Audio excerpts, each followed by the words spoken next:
tries to steal my food, I will stab her. Wow. Yeah, Hey, it's you okay. You He's did grow up. the You did grow up same. with siblings. I remember this. The same Yes. goes for if he tries to Dutch oven me. So Yeah, well. It's okay. We'll get Ursa a collar that says food aggressive. No, I You know, I'm. Jesus Christ. What? Hey, It's true. No, it's true, though. I had a younger sister and an older brother, so I am very I am very guarded of my food as well. I also eat really fast, which is weird because Crow eats super fucking slow. Oh yeah, no, God, you should. You and Crow are the perfect trying to match my boyfriend girlfriend's eating pace.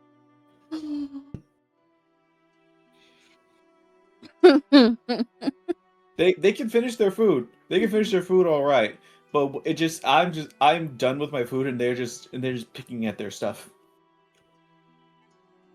Yeah, wow. I very much so like I scarf. Look, I got stuff to do. After Really 20 bad years for in the your military, body. I do the same thing. So bad for your body. Not if you chew properly. It's fine. Yeah. No, I it can chew is properly. so bad for your body. Why? It doesn't give time for your brain, like your head brain and your stomach brain to communicate. So the potential of overeating is higher. Oh, that's just yeah, but that, you have to pre-portion ahead of time at that point in time. Yeah. Yeah, I always pay attention to my portions before I start eating, so I guess I've never had that issue. La-di-da. Well, you know, You know what? Never mind. I'm just gonna my shut job up. requires it, okay? I'm not saying I'm better than you. I'm saying my job requires it. I'm going. I mean, yeah, he's, Thoroughly, it's I'm fine. going to I've been have to thoroughly cut put this in. whole fucking conversation out from the start of the recording. no, Perfect. no. In Leave the it in. comments Leave it section, in. talk about your eating habits, folks. In the comment section, are you team scarf it down or are you team take your time? All right. I'm scarfing. I ain't got time to You know what? eat. Who You know what? needs We're a food RPing this in aggression session. Let's go to a collar? restaurant. We're going to a restaurant. We're RPing this. Oh God. Look, what you RP in a restaurant, I don't want to hear about. Okay. What kind of RP are you Keep your thinking? feeding fetishes to yourself. Yes, feed me, daddy. Shut Oh the my fuck up. god. I'm muting you. Look, This whole session. I don't want to hear you again. I don't want to listen to you. Yeah, look, you would be a bird ass saying for feed me daddy at that point. Oh yeah, baby bird me You know what, daddy. Ko? It's your fault for starting recording. Oh Shouldn't have my started recording. fucking god! Look, I had to Hey, start Joe, you recording wanna without get- telling you guys because every time I tell you guys, you get even worse. Hey, Ko, you want to get demonetized? What is monetization? Want to see Yeah, me what want to see me do what it again? is monetization? Oh, What are these fancy? What are these words you speak of, Magic Man?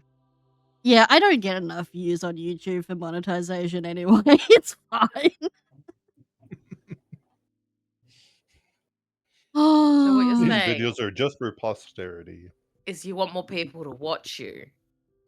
Yeah. I mean, that would be nice because, Such- like, I'd. Such an exhibitionist. Are you saying exhibitionist? That one. Just checking. Lovely. You were Pastel. raring up. I was Pastel. so ready for it, and then it Pastel. was like, no, Lovely. tongue did not work. No. Do you even know me? I know. I know. I know. I know. I know. Okay. Mhm. Alright. Oh, goodness. All right, gang. D&D? Yeah, let's D&D. DN titties. Dungeon and titties. Dragon and titties? Dicks No, and it's dragons. D&D, so it's Dungeons and Dicks. No. Oh, there we go. That's true. Don't want Or dildos. Dungeons and Dilfs. Dungeons and dildos. Tits and dildos. That's a lot of phallic things. Co, I would just like to point out that you were the one who decided to put us all together in the same space. Yeah. Yes, this is true. This entire conversation is a fallacy. Actually, we can probably blame Cal for me because he's the one that suggested I join.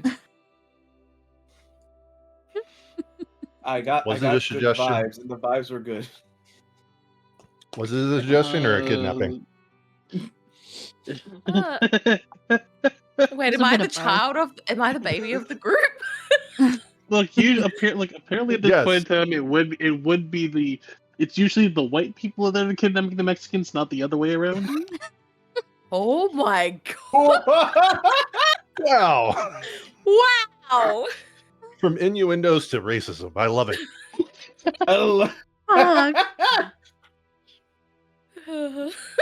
One day I'm just going to take a bunch of the clips of this kind of bullshit and I'm going to animate it and send it to you guys.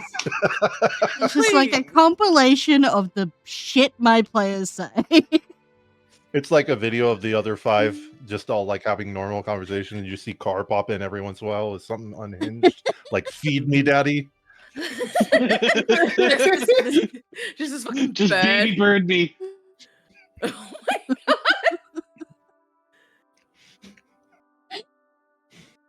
Wow. Oh, I'm crying. I literally woke up 10 minutes ago, guys. So this is fun. That explains a lot. Well, how were you Hey. talking earlier then? I'm No, confused. Okay, so I woke up, had food, had my antidepressant, went back to sleep Hmm. for 45 minutes. Okay. Post-medication nap. Got it. So I'm like, no. I'm running on like 3 hours sleep due to pain, uncontrollable Oh, pain. boy. So this is, Aw. it's great. It's great. It's been a rough week. So, are we actually good to go? I think Yes. we're good to go. We've been good to go. You're the one who's stalling. Yeah, what the hell? Why haven't you started? You're the boss. I have been dealing with you lot. You're the boss. You're meant to be like the one with the whip and whipping us into gear. Ooh, putting the dungeon I- in look, Dungeon Master. We all know that as much as I say I'm a switch, I'm a bottom ass bitch. Points bottom. All right, guys, let's get going. All right, I'm back from the bathroom. What have you guys been talking about? We've been talking about sunshine and unicorns. Oh, fun. Oh. Nothing I love inappropriate has sunshine and been said. unicorns. No innuendos have been said whatsoever. Do Those we? we- Everybody was fine. No racist comments were made. No. All right, Urza, you ready to give us our recap? Because nobody else What's that wants to about do it? Reese's Cups? What? All right. right, so Someone give me a freaking recap. Let's go. Hit it, Ursa. let's go, baby boy. Roll that beautiful bean footage. Everyone throwing Oh, poor Ursa under the bus. Thanks, Ursa. Ursa does got it so this. well. You got this. It's a backhanded compliment. Back end. Last time we had left off with on the Eclipse of Mistra, our compatriots had they'd gone out and had the opportunity to actually explore about the city a bit more. While on orders from the Council of Chetra, that is now occupying the lovely city here, the group took a moment in time and visited some old haunts, particularly Castian, where he had gone and made some inquiries of an old golem shopkeep, at which point which had a number of different shifting rooms and different items and storage accounts that they were by, that after he had been pulled out from various amounts of rubble, had now actually returned to being an appropriate shopkeeper for the local area once more. And fond memories were struck up as the group made various different purchases and inquired about a number of different various items, while Aero had gone through and had perhaps a few additional discussions of his own, inquiring about a few different happenstance moments and asking questions and expanding and broadening his own horizons as to deeper mysteries that continue to expand further and further on before it had occurred to him that a compatriot which he had decided to not put to the sword had the unfortunate opportunity to make their way out from the city and cause significant damage in the process, perhaps even starting up a whole nother war. Fleeing through the city to quickly meet with his compatriots, the group came together and discussed various different terms and ideas and situations as to where this individual could possibly be, with half of them heading off towards one of the primary gates to catch perhaps anybody traveling out from the city via foot or horse or carriage, while Ira and Saja had made their way towards the large airship tower and stuff, where just beginning to pick up more and more travelers, but now as being the most expedient way out of the city, offered perhaps one of the best chances in order to get away without causing suspicion. Upon which, arrival and making their way past one of the guards, and they had found the unfortunate, now deceased body of Blaine, was it? Where the unfortunate, now dead Blaine, who would only perhaps have been dead for a short period of time, was marked with a message left for Eero, as well as also having a significant letter upon their person, but with curious questions abounding as to how this came to be about, and a continuing airing of grievances between Sasha and Iroh. As for Sasha, this is a moment of seeing continual death following on after this man and his personal quest. Questions certainly begin to arise as this murder mystery deepens, and we return now to our compatriots, and we're hoping that perhaps some further light can be shed upon the situation.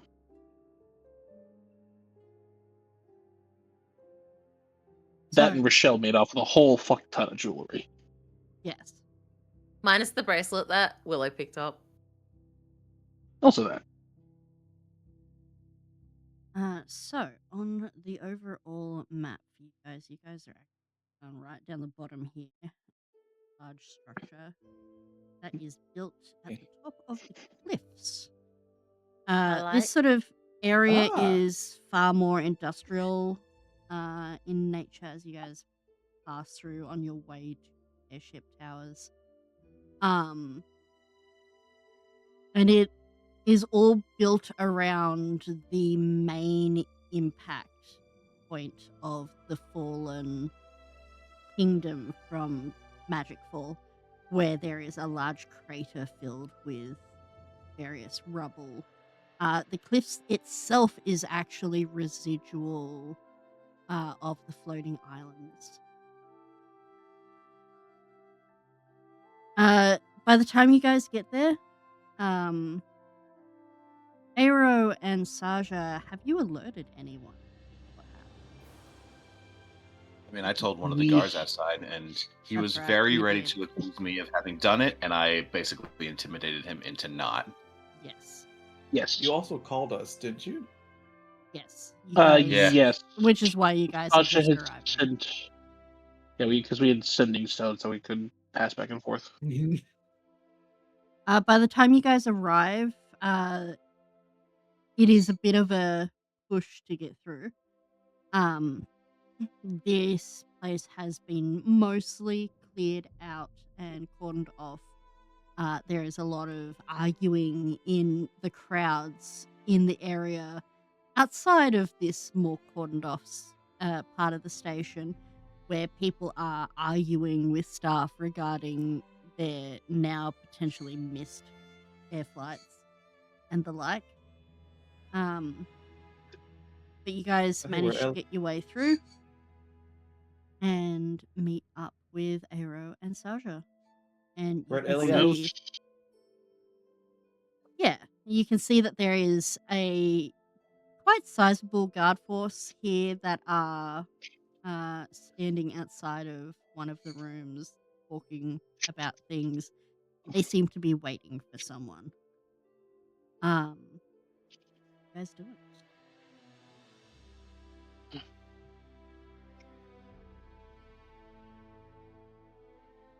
Are we allowed into the crime scene at all? Because our friends are in there, or You guys, are the guards? they are standing outside of it now. Okay, so we're all in the Yeah. crime scene. Okay. Aero and Saja would be outside of the room right now. No one is currently in the room. Ah, damn. Yeah. Cassie's just gonna walk up to both and be like, okay, so what happened? You were panicked and now you're not. Now you're kind of deflated. Well,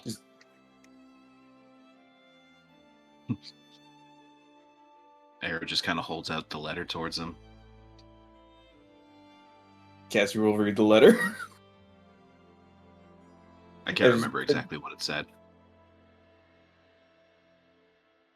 Well, there were two letters. There was a short message that had been left by, with like I think whether it was the shade or the crow, and then or the quill, The and then Carrion was- Shade. the carrying The Carrion shade, Shade, that's right. and then there was I think like the bigger letter that you had found, Yeah, on her within person, Blaine's that's right. on her person, which had the whole deal with, like orders from Tavian. We find information. I've got the So, the letter from So- Tavian. I've got the text one here. Yeah. Yeah, so the letter from Tavion essentially reads, Blaine, our friend the blacksmith, has been making a lot of noise lately. We need to engage your skills and put him back into prison, or put him down if you are cornered. I hope he can be brought back in line, but I need you to be ready. I'm counting on you. And it's signed with Flourish T that you know is Tavion's signature. It is followed up with, I really do mean death should be the last resort. Prison is preferable. He may be useful later. Lean towards that.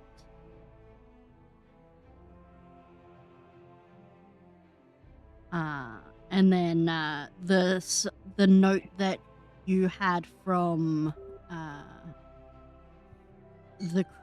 the carrion is, her soul was rotten, but her flesh will feed my crows.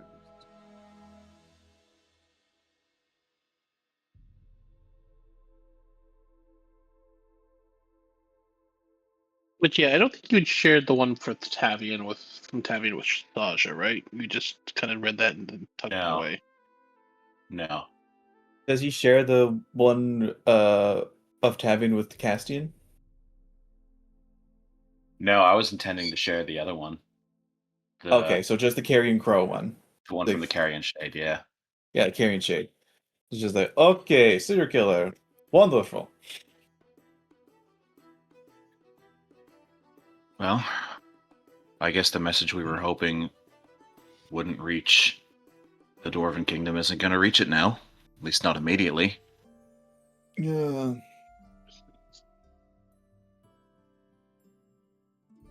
So we have one less army to worry about.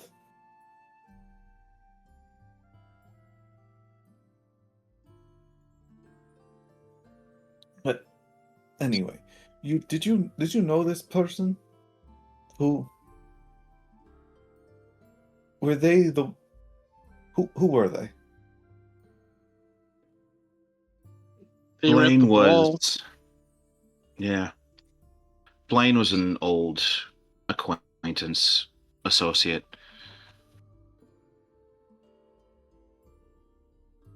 We had a few dalliances here and there, but we don't really know which sides we were on, we were just on the side of the highest bidder. That's usually how I operated. So it's hard for me to say she was a friend, but she wasn't explicitly an enemy either.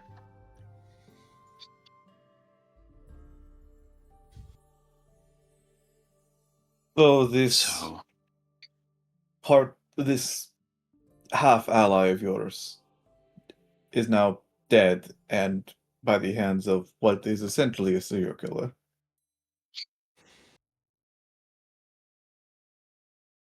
And is now appears to be the size of it. Is now stopped the conflict. I wouldn't necessarily call this Carrion Shade a serial killer. I'd call him an assassin. Serial killers and assassins, big Venn diagram. Serial killers generally don't get paid. Yeah. Got a point there. Are you upset that they're dead?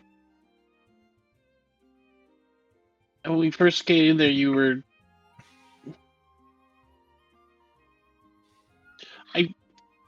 I know I was hard, but you said these words before about people you were chasing down, and I wasn't sure if you were looking forward to this, or if you were hoping that this would happen, or what you were expecting. Of course, I didn't want this to happen. It was probably going to have to. I'm not going to lie to you about that. It was probably going to have to happen because the information she was carrying and the place she was carrying it to would cause just untold destruction for people across multiple nations and continents.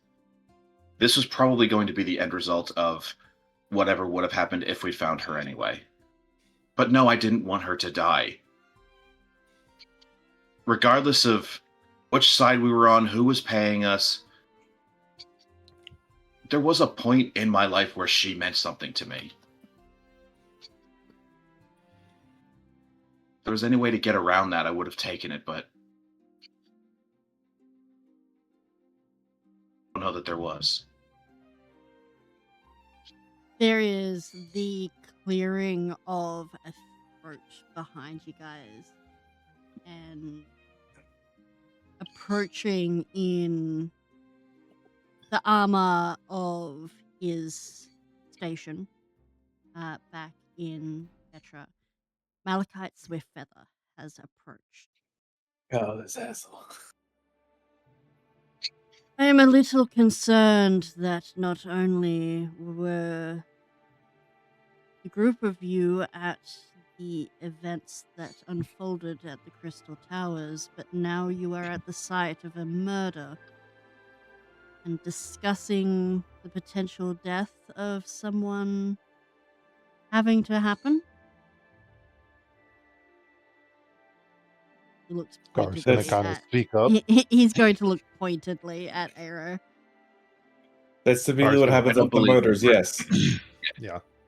I don't Gar's gonna- believe you were invited to that conversation. So I really don't care what you have to think. Then perhaps you should be discussing your private matters quieter, friend. Sorry. Well, I mean, the men's in shock. Came here to meet them, found them dead.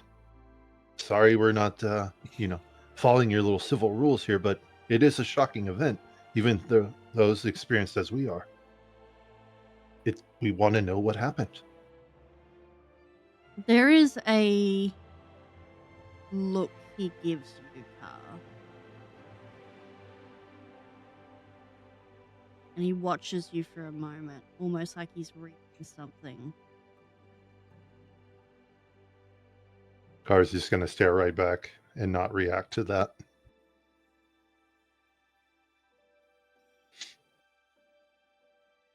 Outside of Car, how many of the rest of you have had extended interaction with birdfolk?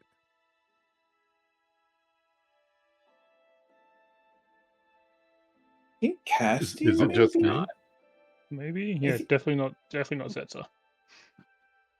If any, Like, there would probably be like it would have been like a Rooster era Coker or something like that in the town that Sajna had been at, but just the wandering minstrel bard. But I will give Castian and Setzer, because Setzer is a ranger and has a hunter instinct. The Mhm. 3 of you can roll insight on Malachite right now. Inside, no advantage, or No advantage, just insight. just inside. Okay. 1. Oh no. I didn't roll well either. Wow, Car. Didn't roll well either. Neither did I. I rolled a 4 with +3. That's given. Okay, Guess yeah, what I none. rolled Busy out? bluffing, I guess. Car, I am so disappointed in you. But like, yeah, this I mean, guy that is just looking at you sternly. Then, he doesn't respond to your obvious baiting. Instead, he turns and you see him making a series of hand motions with his hands to the guards, who begin, moving around and taking care of things.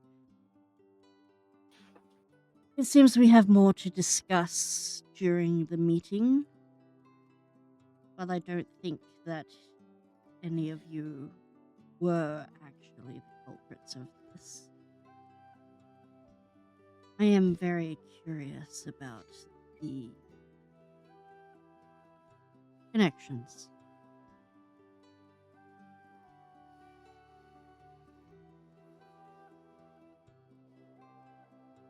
So, just why were you chasing after this individual?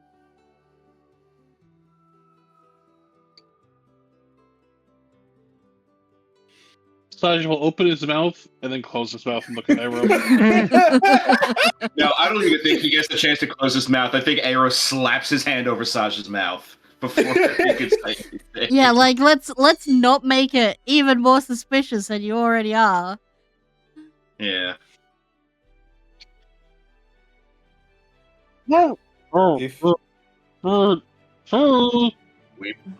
We believed that she was carrying information that, if it fell into the wrong hands, would bring about a very unfortunate diplomatic situation. You have proof of this.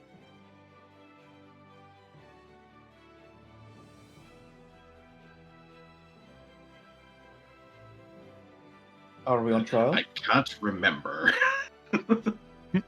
What are you, a cop? Malachite You is going do. to look at You you, do. Castian. Given that as a Shetron you yourself should know the laws of what happens under my rulings and jurisdiction, anything that you have mentioned here that could help us is the best way of avoiding any kind of implications that you were involved. So, in a sense, yes, you are. Do you have evidence? You need to understand that the difficulty of the matter is that this is the second incident in a matter of days that you have been at the site of a major incident. You just hear Willow squeak at the back of the group.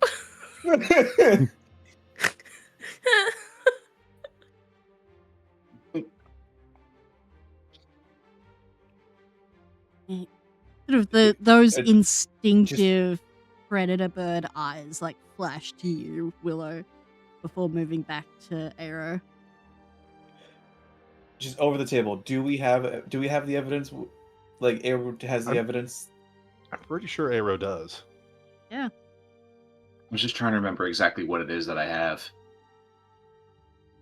You don't keep track? You don't write things down? This is why you guys need to be taking notes. I am so bad at taking notes. I'm going to tell you right now. Let's put this out there. When I take notes, I'm not privy to whatever is happening while I'm taking notes. I can't do both at the same time. All I I can't take remember for notes and pay you attention. is you you got word of something, or you got, and then like you gathered the party to be like, hey, I have this evidence that Blaine has news that we need to stop. You got the word from the Dwarven God of Knowledge that Blaine is going to set things in motion, and you were like, shit, okay, I need to get my friends because Blaine is a serious motherfucker. And then you ran to us. That's right, it's divine inspiration. Yeah. Your Honor, I saw it in a dream. Yeah. The god spoke to me, sir. Your Honor, it was divine intervention. I mean, you could try and bluff your way and be like, I'm a paladin, and my god told me to come and speak to this person. Yeah. Moon is here. I'll be right back. And then you could maybe... I think that she also had documents on her. Did she? Knowledge always has documents on her. She didn't actually give him any, though. Yeah. So the short answer is no. I don't have shit. Listen, we're on a mission for God.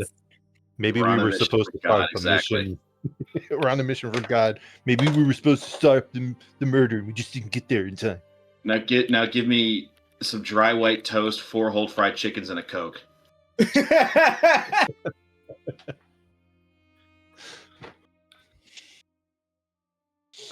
going to look at Malachi and just hold up his hands and just say, the short answer is no, I don't. I was inspired by divine intervention, but nothing is written down.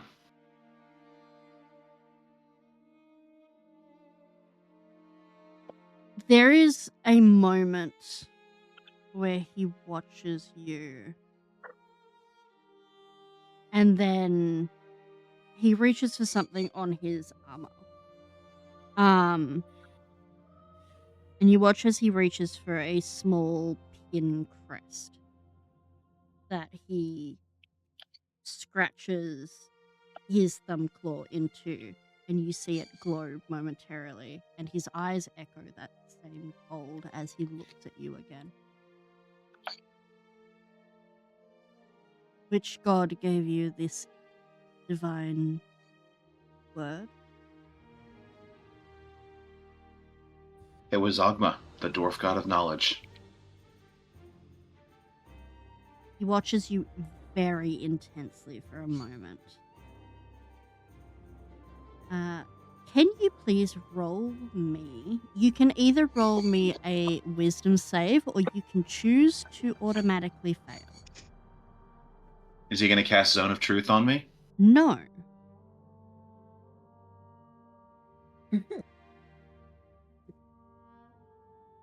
I think I'm going to roll because, if I remember correctly, I get bonuses on my saving throws.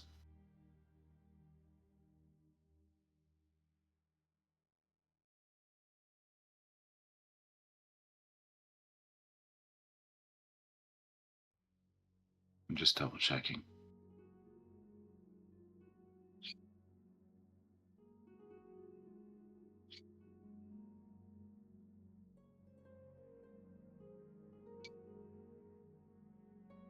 Yeah, +4 to saving throws while in the aura.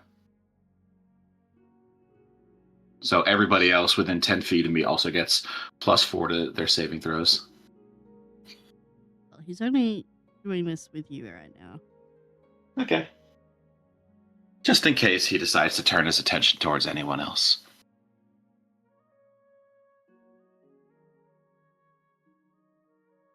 It's a dirty 20. Dirty 20? Oh, no, I'm sorry. It's a 16. That already accounts for the +4. Okay. 16 is not going to be enough for this. Okay. I rolled an 18. Damn. What you do have happen, however, is for a moment, much like a dreamlike state, you find yourself standing in that temple watching yourself. when you had spoken with Ogma. There is the recollection of you knelt there, your hand on the book of the statue of Ogma, as you can hear from the outside looking in the one-sided conversation you were having with her.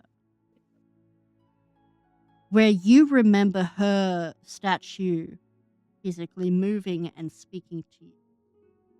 From this view, it is you just communing with a still statue. Oh, good. So I look like a crazy person. Love that for me. But there is that motion of almost like a ethereal dreamlike aspect. And you watch as almost like a misty shade, like half remembered form of Malachite. He walks a circle around this memory of you, inspecting for a moment before looking up at Ogma and nodding. And then the two of you return. You watch his eyes fade back to their usual eagle brown tone. And he gives a bit of a sigh. Well, I'm just going to kind of scowl at him and just be like, well, satisfied? you should perhaps thank Istus that I have the insight to check out your sources. Luckily for you, I know what you say is true. Guessing you know what it was that was said then. No, I'm not privy to that conversation. I can simply confirm that the conversation happened. If you would care to enlighten me, though, I'd be grateful. I will find out eventually through my own god, but if this is a matter of assisting in preventing the war, rather no. And it would go well in your meeting this evening.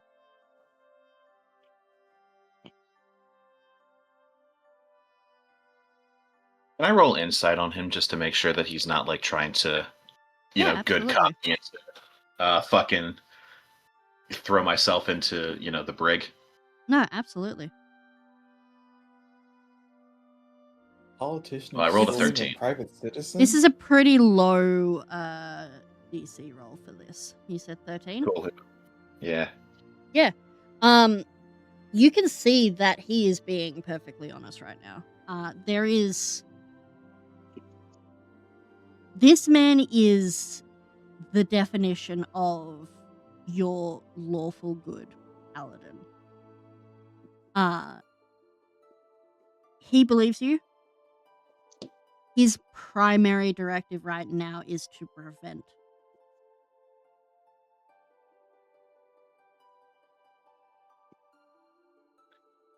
Very well then. I'm going to relay to him exactly what it was that Ogma told me. Okay.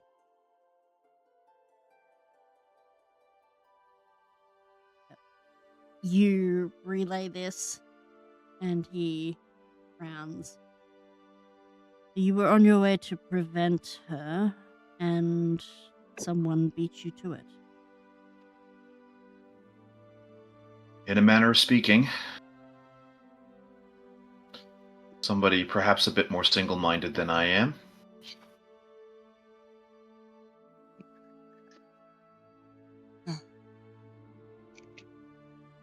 Into this.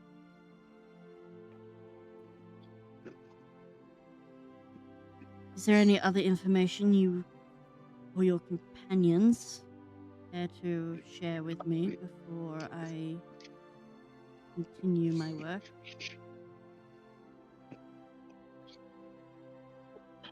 At this juncture, I don't think so. At least I don't. Going to... Perhaps I can't really speak for them, but I could speak for me, and I think I would very much like to end this conversation.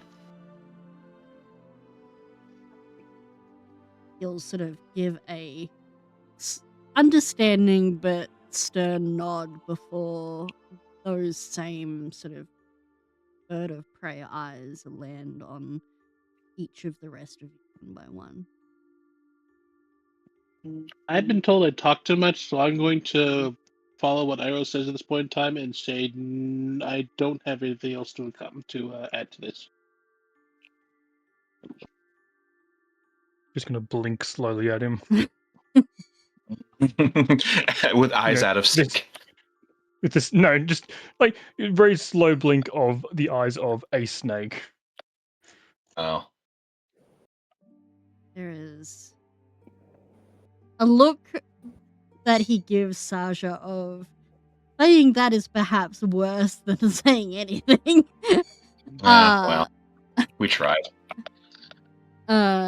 Before looking at each of the rest of you. Well, I shall see you all for your meeting at the towers this evening then. You try not to be late.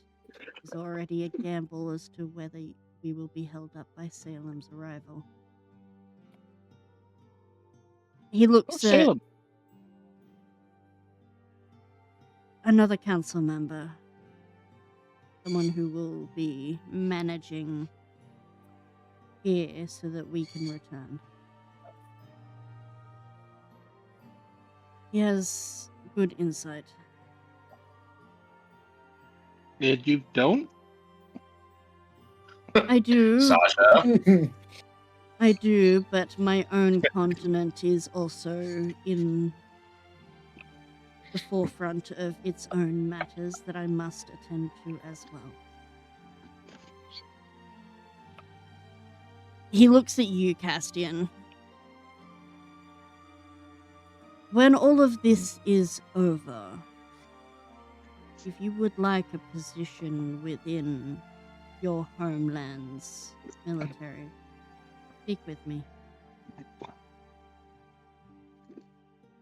He gives a curt but polite nod before turning and beginning to bark orders at the guard that are clearing up the mess. You can see that this area has been properly cordoned off with barriers now, and you can see that some people, mages most likely from the university, are approaching and beginning to put up magic walls to prevent people from looking in, as you see the regular folk who had been waiting for their airship flights beginning to filter back through and board the airships.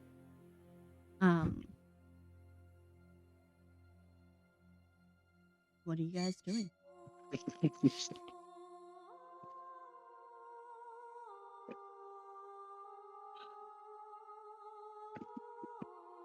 Cassie is just silently cussing out the council member under his breath in Shetron. just very fast Spanish. Hey, I'm doing that too, but in bird speak. Mm-hmm. Fuck you, fuck you, fuck you, fuck you. But Cassie will just calm himself down and just go, do we need anything else here? Because if our meeting is tonight, I have another matter to attend to before then.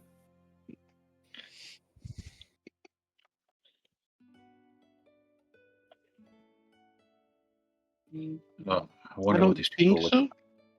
Wonder what these people would say to me about being blind drunk at this meeting. Because I'm very tempted to go put myself in such a state right now.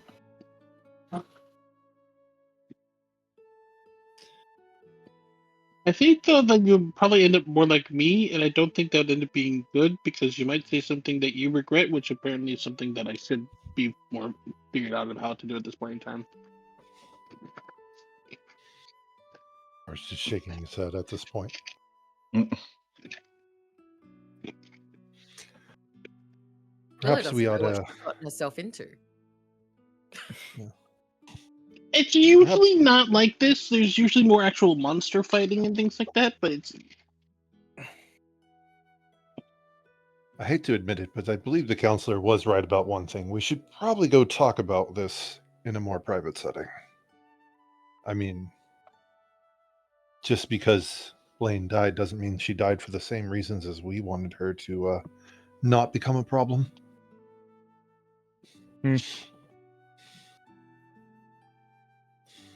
Who has a passive perception of 17 or higher? Me. Me. I cannot include Pastel in this. Not there at the time. Me. Okay. I do. Have that. 21. It would be those of you who do have a passive perception of that above. As one of the airships has finalized boarding and is about to undock, is just leaving the station. Something about one of the passengers catches your eye.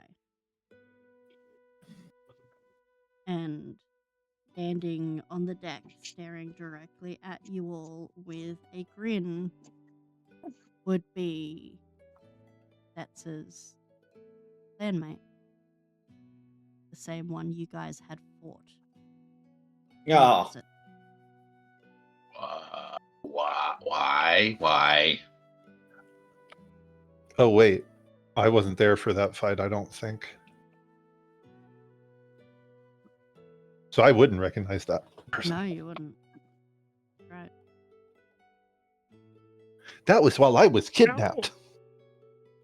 How far into the process of taking off is this airship?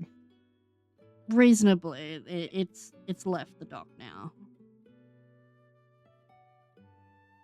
Okay, but So there's no stopping it. No. no.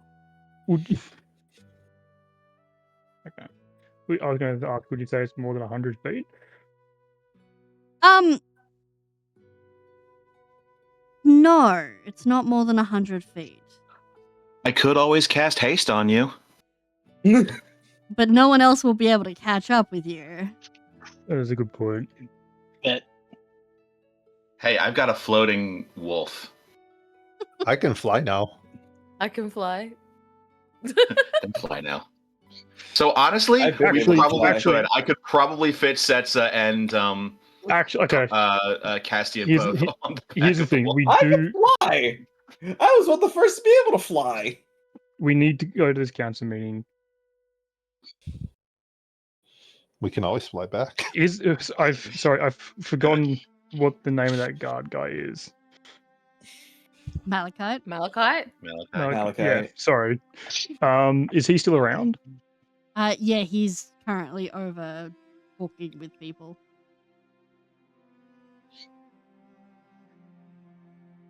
I wanna go over to him and go up to him and sort of like wait for him to finish talking. He's in the middle of sort of barking at someone for messing up on something. And when he stops, he tells you, something I can help you with.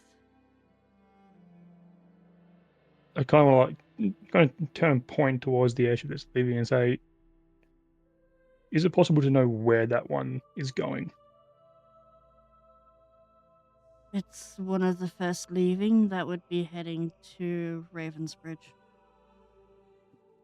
Why do you need to know?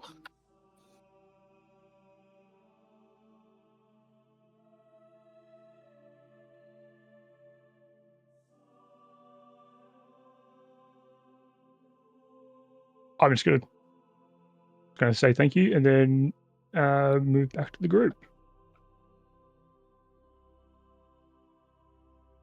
He sort of watches gonna you be for a like, "What minute was that before about?" returning to his duties. Kara's gonna ask the obvious question, "What was that about?" Someone who should be alive, who should be dead is alive.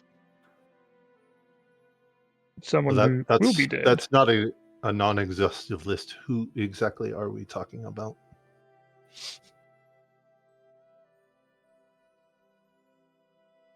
I can elaborate further when we're not in public. Suffice to say, I have somewhere I want to go after we're done here. All right. It seems like we have a lot of things that we need to talk about, and we need to do it in private. Shall we go get ourselves a room at the pub? We could just go back to Ollie's place. Well, The drinks will be better at Ollie's. yeah, but you all go check out, get that pub room. I need to go and find something that my mother left me. Where are So you we're going? not going to go back to Ollie's? No, we're going. Go to all these, and I will.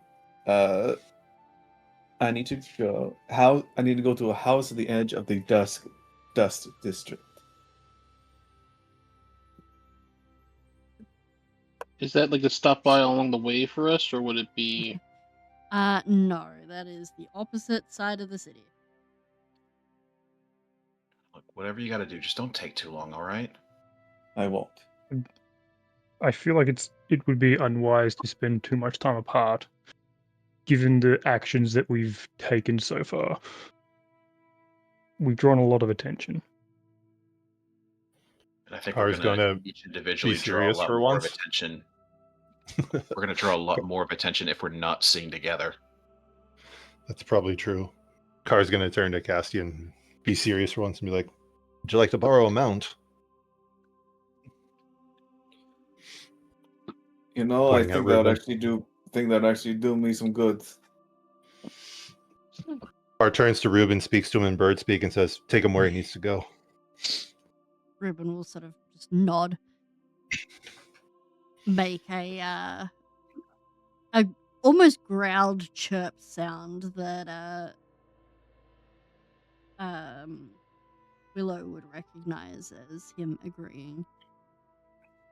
Sasha will then- pick up Cheddar out of his backpack and put him onto the back of Ruben as well and say, "Take Cheddar with you. He'll be a good help." Just scratch in between, scratch on in between the Cheddar's ears. Be like, okay, Quesito, you're with me.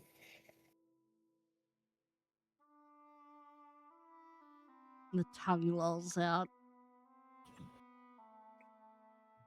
You head off. Ruben takes off without warning. Nyong. Oh, Silver!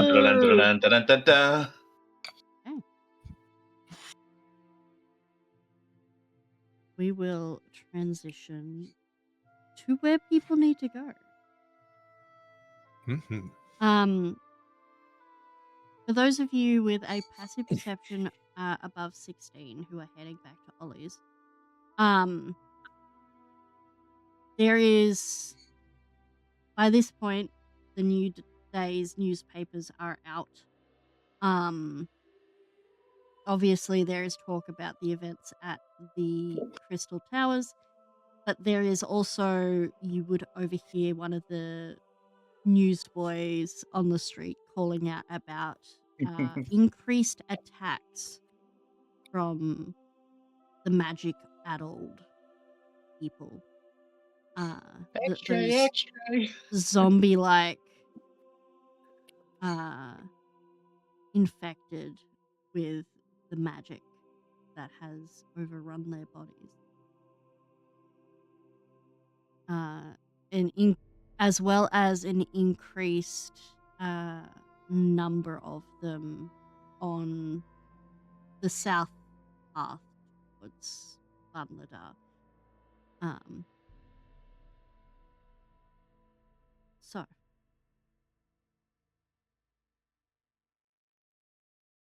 I'm going to take a very quick break. Bathroom, and when we come back, we will get to what Cassian is up to, the discussion you guys have, and then the meeting. Yee. Alrighty. Gives me time to check out the kid. Yeah.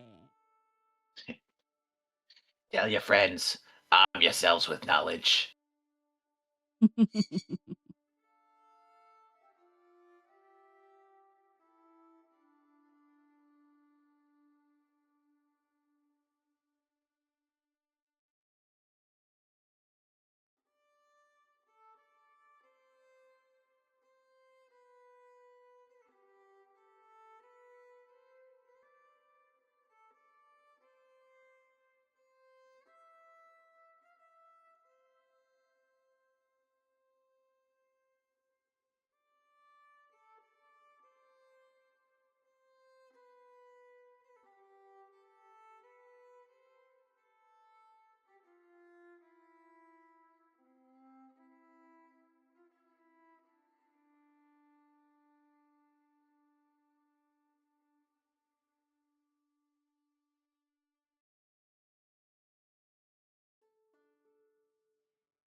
Bazinga. God fucking damn. Every time. Well, yeah. If we didn't do the thing, then we're back. hi everybody. Hi.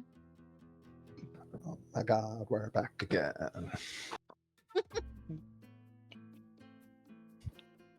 Back streets back. All right. Oh god, I've lost myself on the map. Where the hell did the map go? Ah, where'd it go? You good? I appear to have lost myself on the map somewhere. Oh well. So Okay. to Ollie's or to Oh, there he Castian's goes. Well, I think those of you not going with Castian are going to Ollie. We're gonna start with Yeah. Castian though. Yeah. Castian, Yes. you make your way through the city towards the very edge.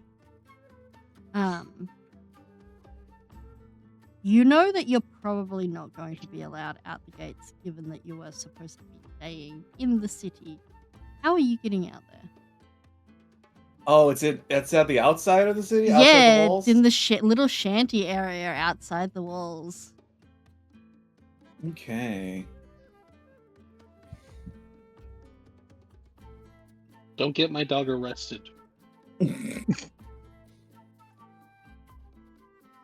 Well, now I have to find Sasha, out how to get out of Sasha's the also going city. to have to deal with this issue at some point, because fabric shop is outside the walls as well.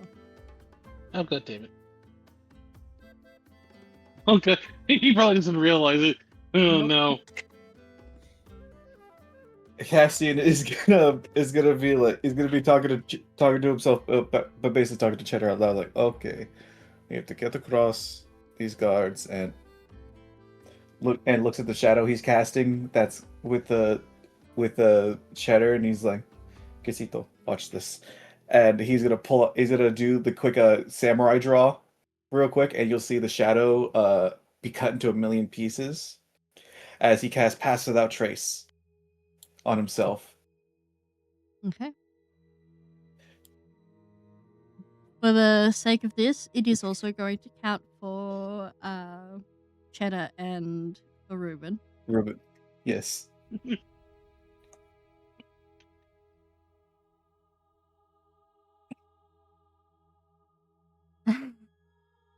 And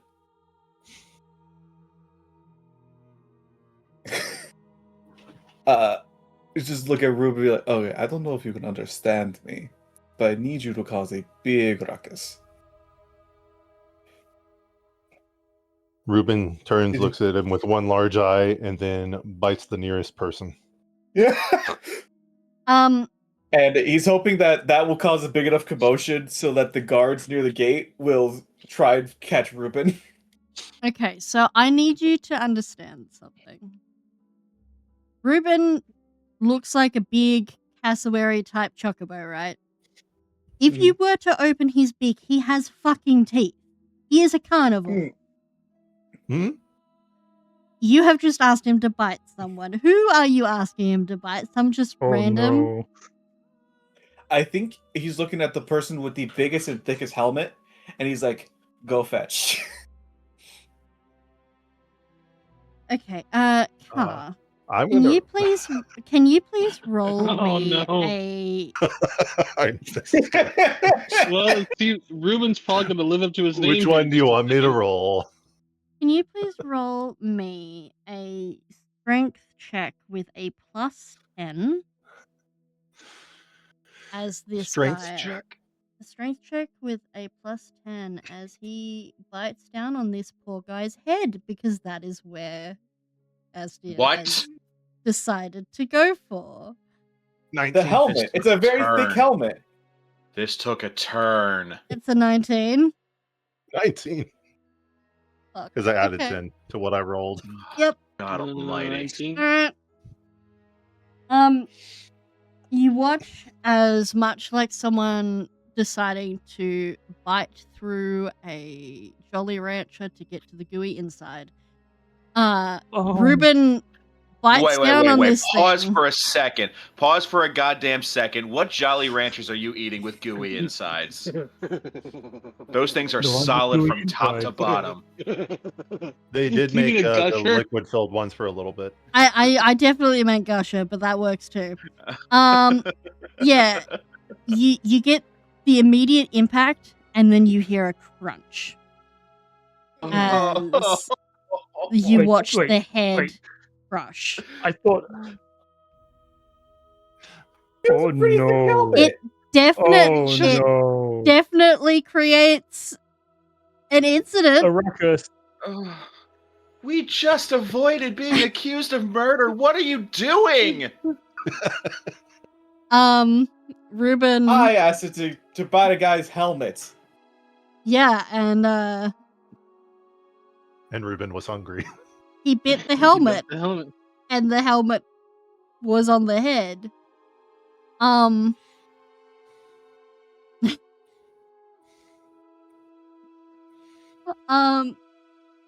Fuck. All right. Yeah. I wasn't planning for combat. Oh. Well, Are you sneaking away? Are you Yeah. sneaking away? Okay. with cheddar. Car, I need And you he's to just telling, roll. and he's telling Ruben to run. You are actively telling Ruben to run. Mm-hmm. Okay. Car, can you please roll me? Athletics. For running. Roll me a wisdom save. Castian, I want you to roll me animal handling.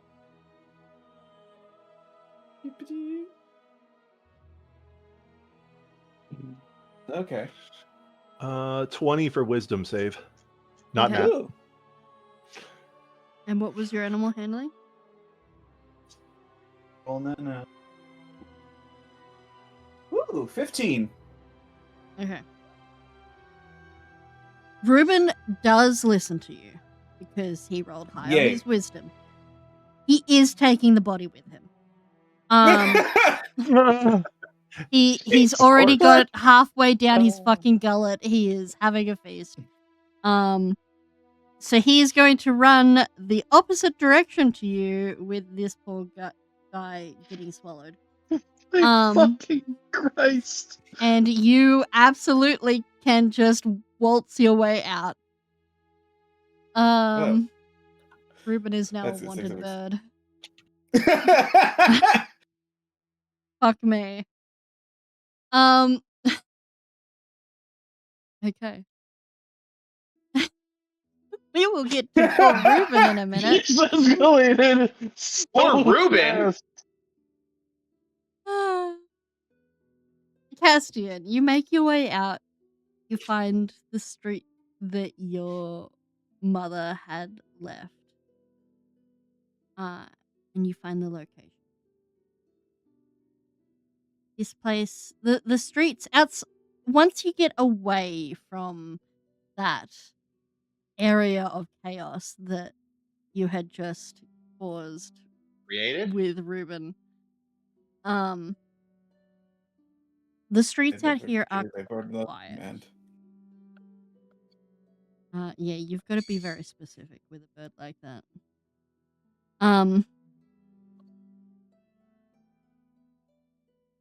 This is the middle of the day in a shanty town. There are people sort of just living their lives. You can see most of the places here have small little gardens growing vegetables like to keep themselves, fed and the like. There is kids running down the street partially dressed because this is the poorer section. And while it is the poorer section of town, there is something almost familiar about it. It is not overly dissimilar to where you grew up, in a sense. It's a strong sense of community. You come to the house. What do you do?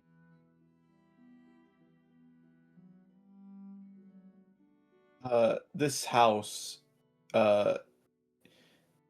is there like any?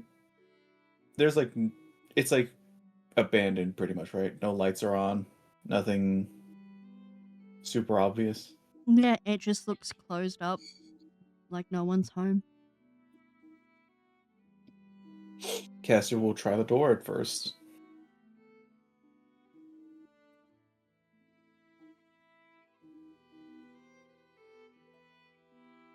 Try the door. It's locked. You would probably know Castiel, find. yeah, Castiel knows where his mom and dad usually like to hide the spare key. His dad underneath the rug, his mom much more careful, and he'll look into the garden and find it underneath find it in like a rock pile by like a specific flower that she really likes, and he just picks it up. He's like, "I always have to be so cryptic, Mama."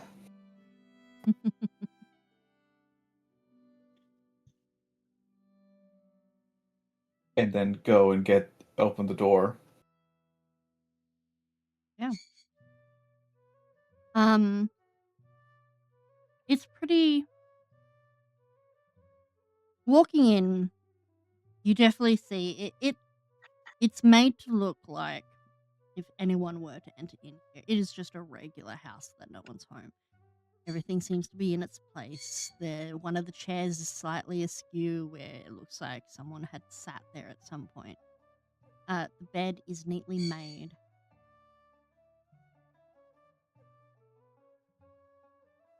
You remember... Extremely military style, the corner... Yeah.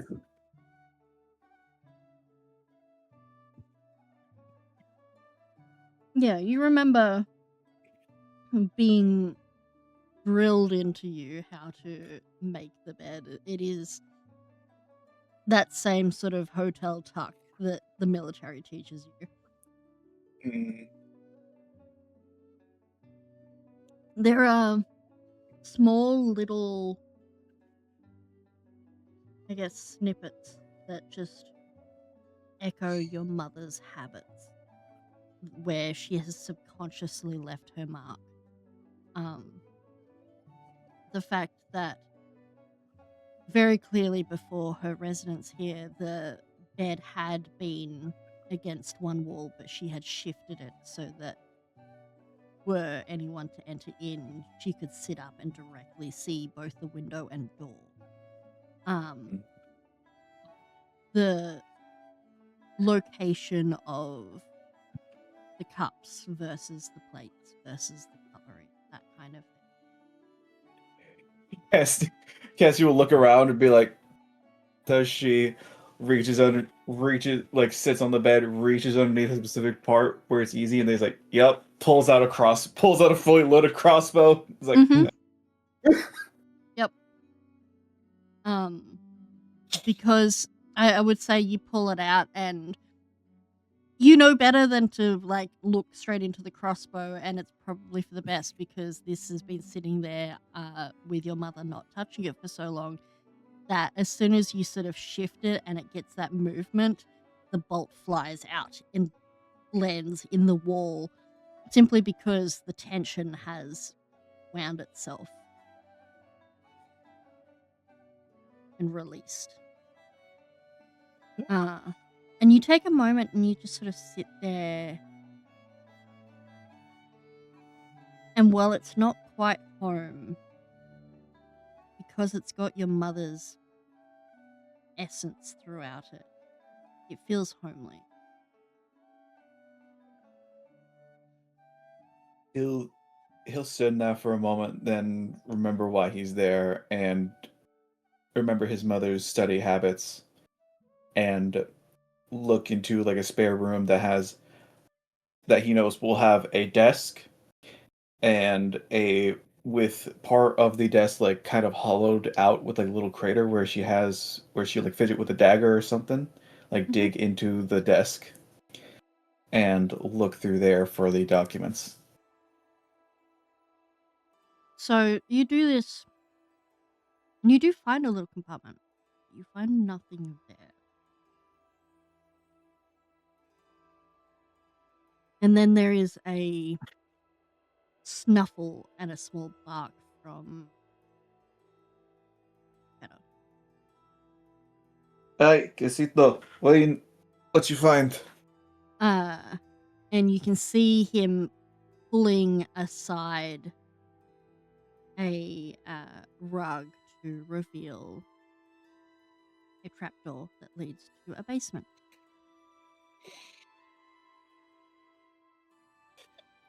Oh, my mind and her contingency plans. Okay. Lifts up the trapdoor and goes down, bringing. It's like, Quesito, you want to come along? There is a tapping at the window. Look over at the window. Is it Ruben? There is a Reuben there. He stands there staring at you. And then you watch as he sort of wiggles his throat, kind of like how you see lovebirds, and before puking up a very crushed skull.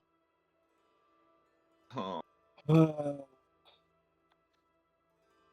I was expecting you to just like, clamp down on the helmet, not really eat the entire man.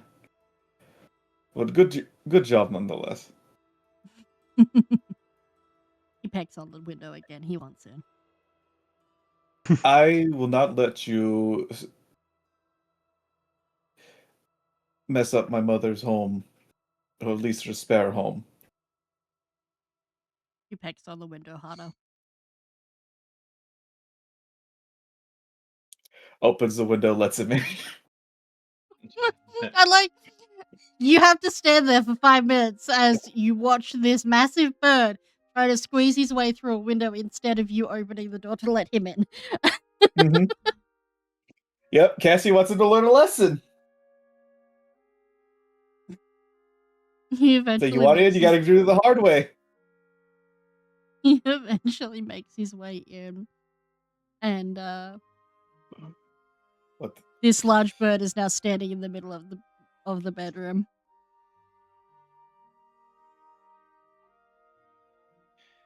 Well, this is one way to get rid of evidence.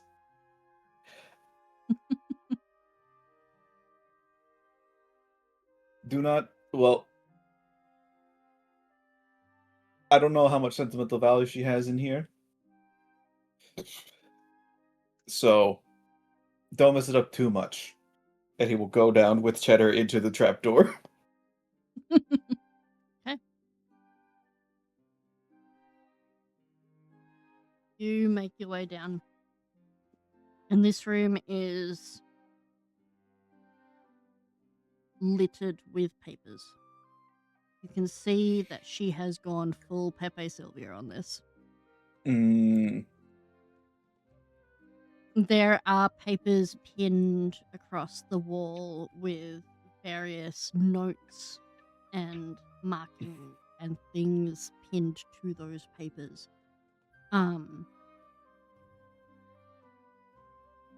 Many books that you suspect she has accessed through the crystal towers on the gods and on the elven continent of Helios, and you see quite a few books written in Elven regarding the ascension of the first king of Helios, who had become Lathander.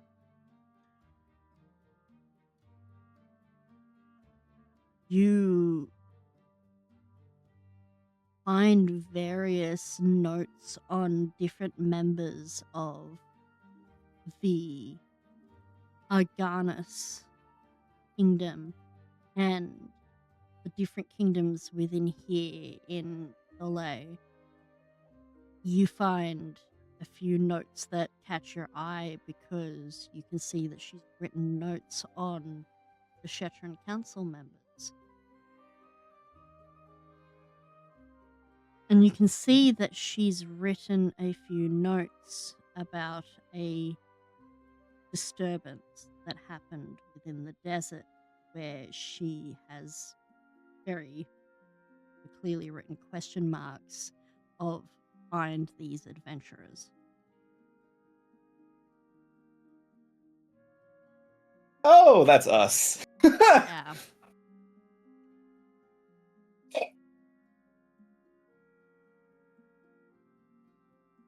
There's a lot of information. Oh, and she said to leave the notes there too. Mm-hmm. Shit. Because of my keen mind feat, Yep. I can study these and like store them in my head. Yep. I can memorize these. That's the fun about keen mind. You've got a Mhm. photographic memory. So Cassie will just spend like a good 20 or 30 minutes memorizing these. Is there anything in Per- particular you would like to know about immediately? The Shetron Council. What notes does she have on there? Because what I will be doing is, since we won't be playing next session as it is 4th of July and I've got a con that weekend, etc., I will have all of the actual important information from this room written in a Google Doc and sent to you before next game. Yay. But the notes on the Shetron Council, you can see they are all listed out by name, and I will put them in our NPC. Yay.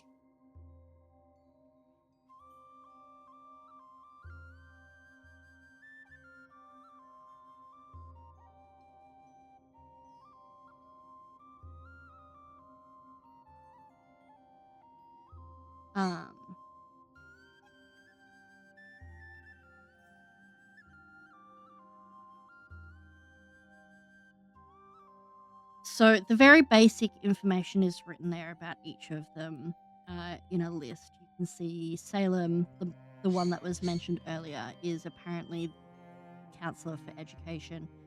Malachite is Military and Security. Bimble is Artisan and Guilds. Erinil is the Underdark representative. Summer, Public Relations. Kerrigan is Treasurer, and Ziranas is the voice of the council. There is... Make some adjustments. You will see that Fimble and Summer have been crossed out.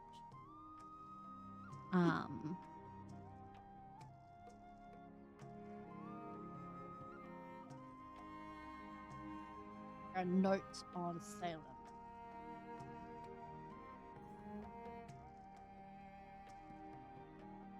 That read that he is a historian and to contact him regarding Balmadan. And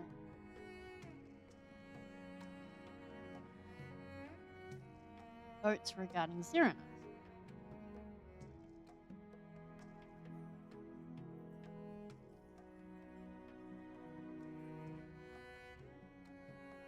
That read, he is a potential target of Balmadan and to me.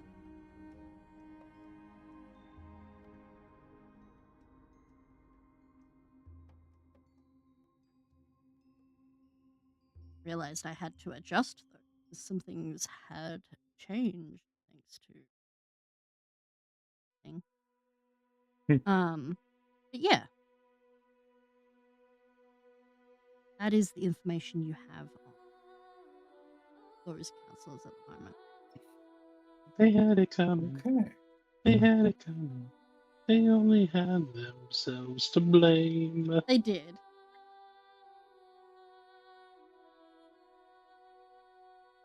You're not sure if the crossing out means that they are dead or just no longer with the council, but they are crossed out.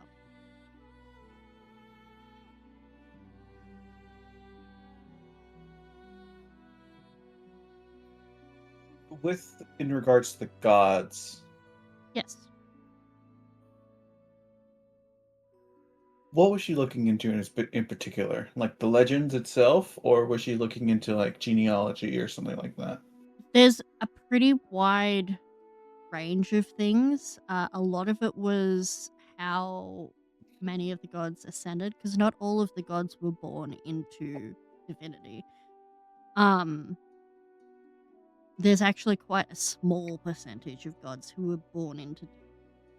Most of the gods were ascended from men, like from mortals. With the very first god of this modern pantheon of Marenka being the elven god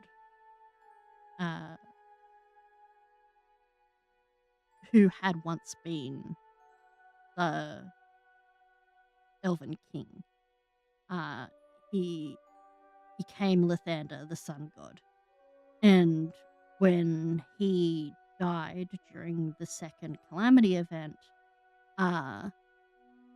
his place was taken by his champion, who is an Aarakocra.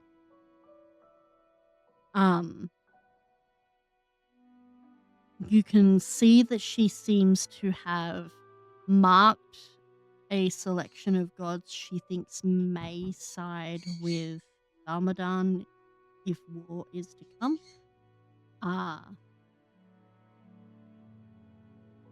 And you can see that there are marks on different gods where she has sort of put a footnote of, I have contact with a paladin from this order. I will give you the full details of all of that with the document. Yay. Okay.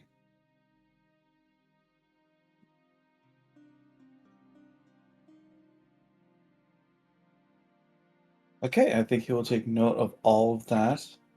Mm-hmm. Stick it in his brain. And I think the most prevalent thing you do see that could potentially help your mother right now, though, is that as you are looking at one of the many desks here, you can see that she had been doing a lot of researching into the corruption of the Helios Council within Soleil and what benefits they would have by taking over Balmadan and not Balmadan, Banladar and its capital, Ravensbridge. You did this to yourself. Yes, I know.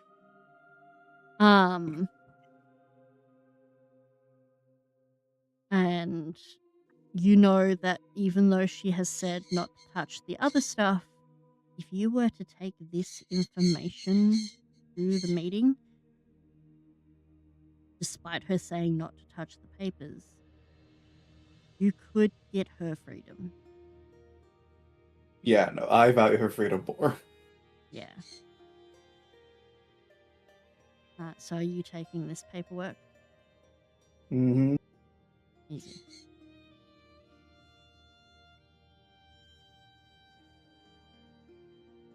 Alrighty.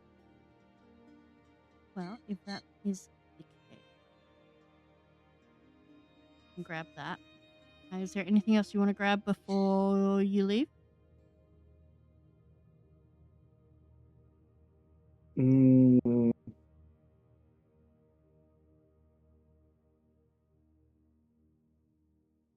You're welcome I to don't roll think an so. investigation to see if there's anything else that catches your eye.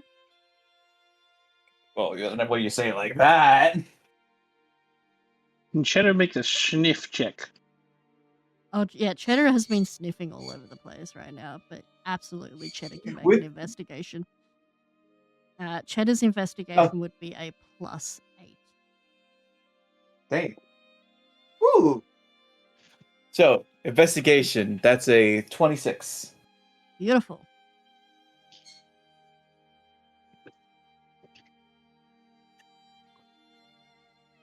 So 26. A lot of it is notes. There is one thing that you do find, and that is your father's wedding ring.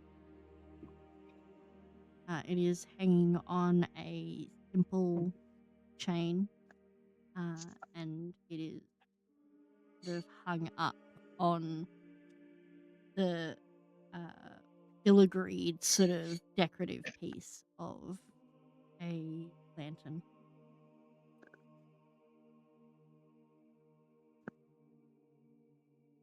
Almost like he is watching over the place for her. That is a 27 for Cheddar. Okay. Cassie will take the ring off. Well, take the ring with the chain. Hold it and look it over.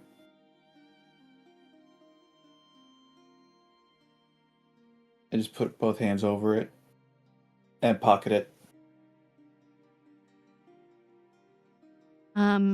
Cheddar is all but digging in a pile of books that has his attention.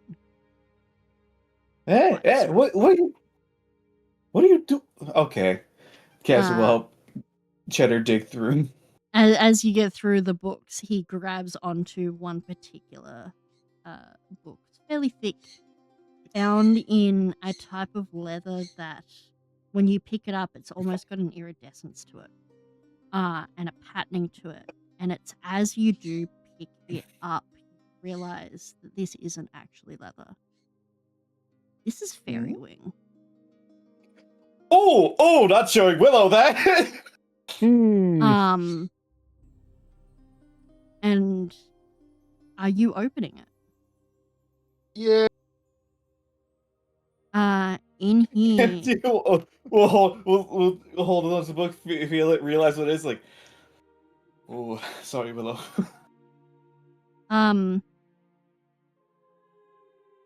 If you are trying to open it, can you please make me a wisdom save?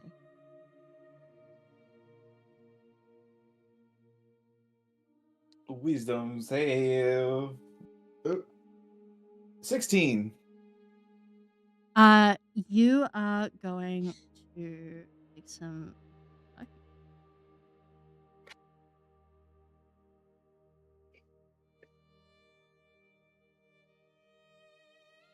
I need to pull up the actual thing. Quick question. Yes. For Castian.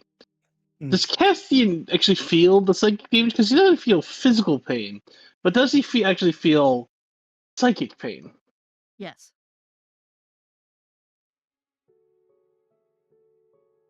You heard God. Oh, fuck. Ouch. Okay. I'm so sorry.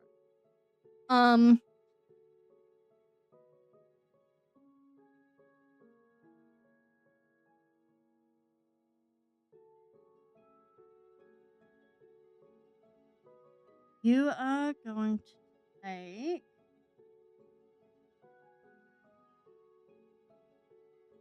21 points of psychic. Cheddar and Ruben also take. Oh no! As the book pulses with synaptic static. Wait. I don't know what Cheddar's HP is, so. Cheddar is okay. I will get a stat block for him. So is Ruben. You're all very.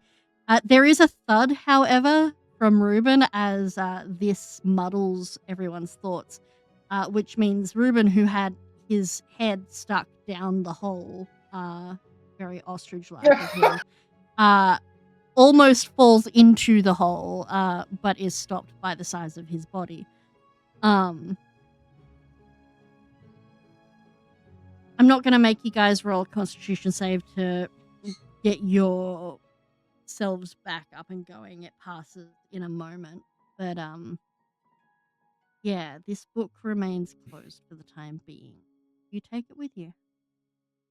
Yeah. You gotta check out what it is. Okay.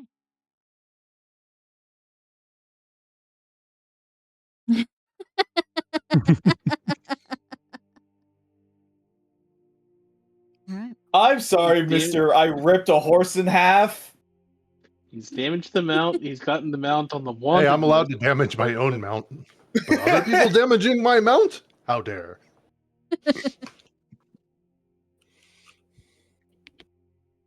Ay. Pobrecito. Pobrecito, baby. And is gonna be like, okay, Ruben. I don't know what to do with you now that you're wanted. Cheddar gives a little bit of a bark. I'm guessing you're saying this once you guys are back up in the actual house. Yes. Cheddar gives a bit of a bark and walks over and is going to give Cheddar a big wet lick up his leg. And you watch as his body shimmers and he is going to temporarily change form. Oh! Excuse me, what? Yeah. As he becomes, for the moment, a donkey. He becomes an ass. I rolled on a little table here that I've got for donkey. He still has all of the same stats and everything as Ruben, but he is just no, not Cheddar is a donkey. Ruben is a donkey at the moment. He's still Ruben beneath it all, but there is an illusory shape change currently for him being. So Cheddar turns around and gives a very happy, proud of himself look at you. Cassio will just squint his eyes and we'll go through his like vocabulary of different languages, be like in Elvish first. What are you? And when he doesn't get a response, then he'll switch to Sylvan in a very broken, like very rusty Sylvan, be like, so what are you? You hear back in Sylvan, Cheddar. Okay, weird fate. Go back to Sylvan. Like, I thought I was done with y'all, but you seem to like me a lot. You Your friend. We go And now. here I- Snacks. Yes. Yes. we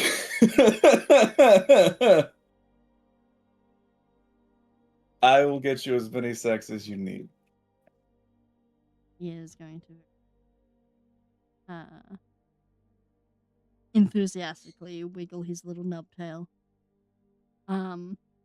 And jump onto the back of the now donkified Reuben.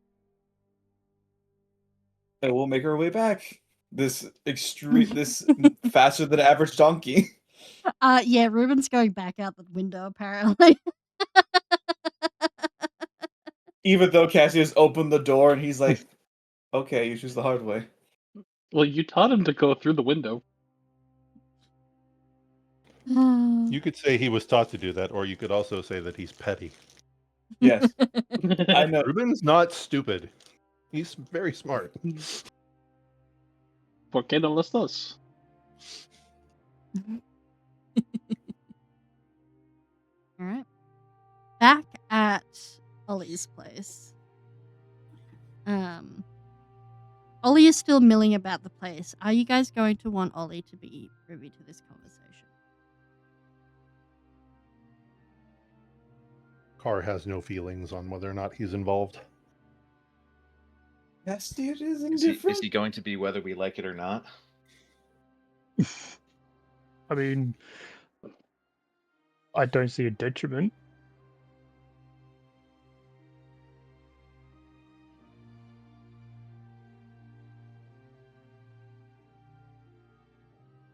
Anybody else? Objections? I don't. No. Hey, Castian's I don't think so. currently midway through getting Ruben to bite a dude right now, so he hasn't got a say. Mm-hmm. I don't. Yeah, I'm ambivalent. Well, Ollie is going to sort of look at you all. Well, if that's the case, I will make mimosas. And begin making Oh, hell drinks yeah. for everyone. How very kind. You're the one who said Meanwhile, you the wanted. whole to, of justice.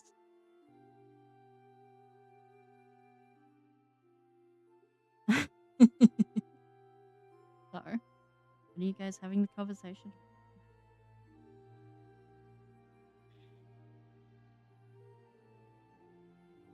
Well, I believe we were all wanting to talk about Blaine and what the death, and then also want to know who Setsa saw. Yeah, So have at. I guess So, Carr can start such off a- and be like, he was dead. Like, we Who knew was he dead? was dead. We opened his chest up, took out the things out from him to make sure he was dead, but yet he's still somehow walking around and flying on an airship, apparently? I mean, we maybe thought he was the one who, like, possibly took the eggs, but it's like, maybe it was someone in disguise, but no, that was him, right? It was him, yes. He somehow survived, or I mean, what if he's like Castian, where he's like already dead, and so we just thought he was dead to begin with, and he just played dead? it's beginning to seem that way. But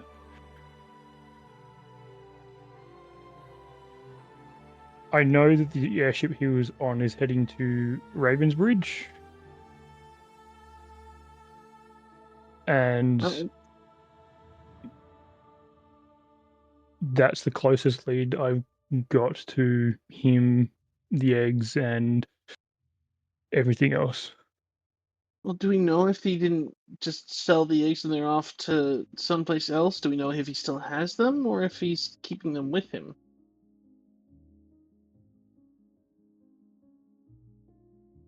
It's unlikely that he sold them. I think it would be a little bit obvious that they had been. So, so there was a snake guy up on the airship itself. You weren't there for this. This was when we were fighting the undead dragon. He was the one who had a whole bunch of cultist members around, and then had them all kill each other, and then in the process, then killed himself to summon an undead dragon from the throat of the skeleton of the dead goddess. And so when wait, hold on. Carr was there for the undead dragon thing. I thought y'all talked about someone we saw when Carr was being kidnapped. No, this was the This dragon is thing. So when Castian did the whole like shove a bomb in its neck and the dragon blew up, yeah, Yep, I was there Yes, for that. that guy. So Okay, yeah. never mind. I do know who that guy is. I was just like, My oh, bad. that guy. Oh, Knew he this looked guy! I mad with thought I faces. recognized him. I have the thing out of his chest. Pulls it out. Which Carr actually still does have that stone that they pulled out of his chest. Oh. Meanwhile, Willow's just kind of looking between Willow? everyone, going, "What the fuck?" So, we've been dealing with a kind of cult leader, I guess. But you know ritualistic objects and thingies, right? I guess. I guess, sort of. do you know what that might be? And Sasha will point to the stone, the perfectly spherical stone that Kaz pulled out. I don't know. Let me get my notes on it. I'll pull it out and I can remember what it looked like. I gotta scroll for Pastel, you can roll a medicine, a nature, or a history with advantage. Medicine, nature, or history? With advantage, yep. Clearly going to be nature. With advantage. Mm-hmm. Stella, no, off you go. 20? Okay. Is that a natural 20 or a mod 20? Modded, I think. Dirty 20. Yes? Dirty 20? Yes. Works. We, All right.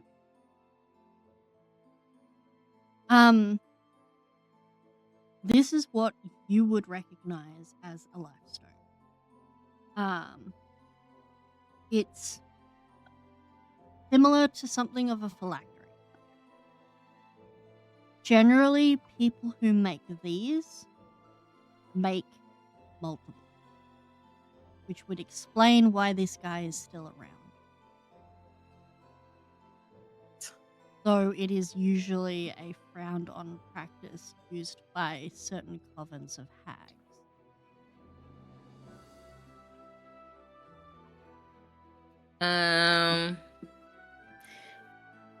Will's gonna pick it up and examine it in her hand. Jimmy. This is a life stone, I think, and generally it's not made by itself. There's normally more. With that particular roll you made and your expertise in magic, particularly fey magic,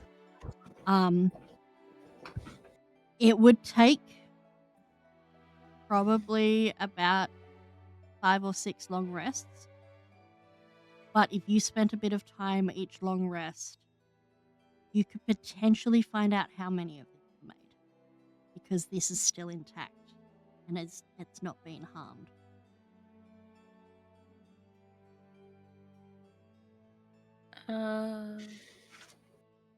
Do you guys mind if I hold on to this and I can try to find out how many were made? As Carr is the one that's been carrying it, he immediately agrees and goes, "Yep, you can have it."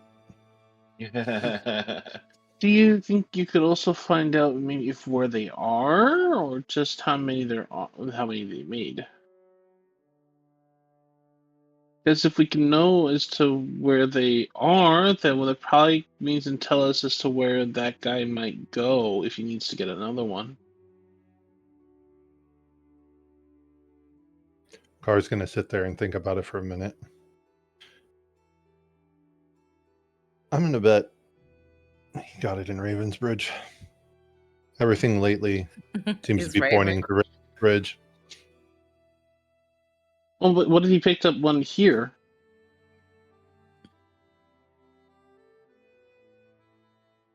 I don't know. Just the name of that city keeps popping up. I feel like it's important. Co? Yes. Would I be able to determine where it was made? Generally, these need to have been made within the Feywild because they require a specific type of Fey pool to create. It is a arduous process that requires one to essentially sacrifice their own lives to create. It's the Fey form of becoming a lich in a sense. Would Willow know this? Yes.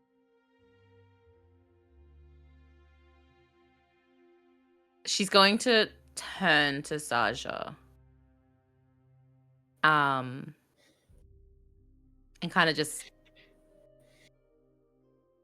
No, you can't they're made in the Feywilds. And generally you don't survive making them.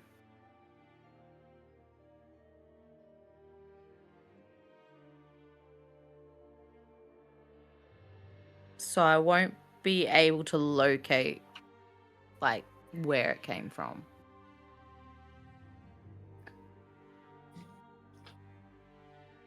But at least we'll know what we're looking for then, right?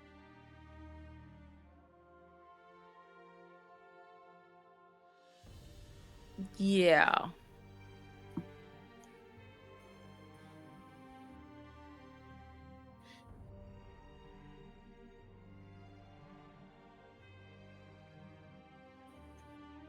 Ollie returns at this point with a tray full of mimosas and begins handing them each to you. Ollie, do these have alcohol in them? Yes, but I know you don't like it, so I made one virgin for you. So an orange juice? Some other things to make it flavorful. I'm not that boring. Co, Yes. if Willow's studying the stones, would she be able to find the matching stones? There is a possibility. It'll depend on your rolls while working out how many they are. Would she know she could find them? You would know that there is a potential that you could. I think she might just keep that to herself for now. And then if it comes up, she'll bring it up. You would know it's not a guarantee. It depends on how many of them are and how well made these are. But also working out how well made these are and how many were made will also absolutely give you a sense of what you guys are up against. Oh, yay. Given that essentially the more of them there are and the stronger, like the better made they are, the more powerful the person who made them are.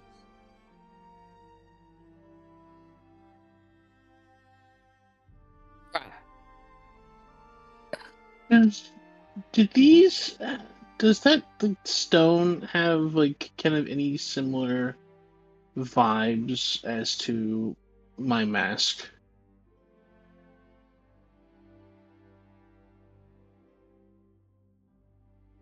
You asking me or Co? Oh. It's hard to say at the moment. Your mask is... Like, does it feel like they might have been made by a similar or same person? No. The masks Okay. are far older. Masks are far, far older than... The process of it, however, could potentially have been done around the same time. The whole creation of this process. But I hope that makes sense. Yeah. Borrow some of the same theories. Yeah.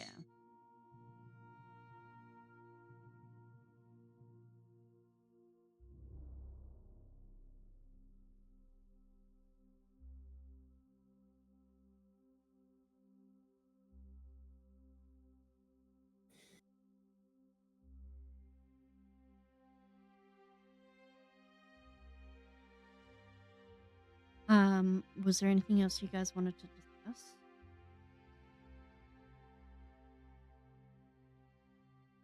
Arrow was going to go over what,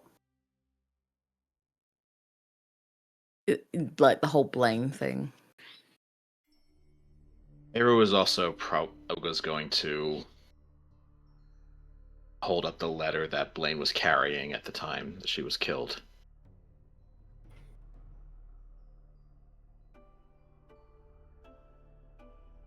This is entirely personal, so I don't expect anyone to really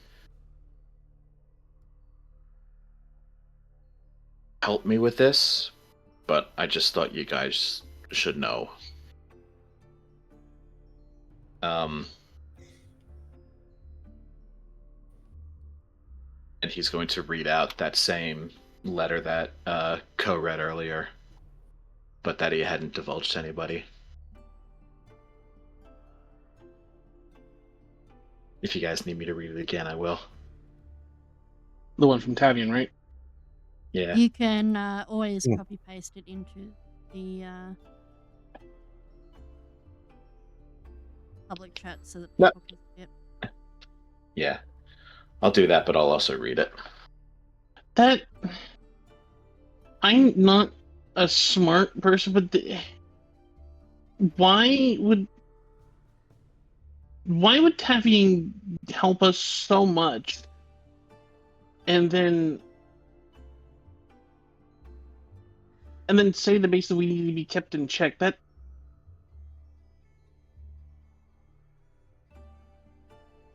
wouldn't it just be better to send us in the direction of something that we're supposed to fail at? This doesn't.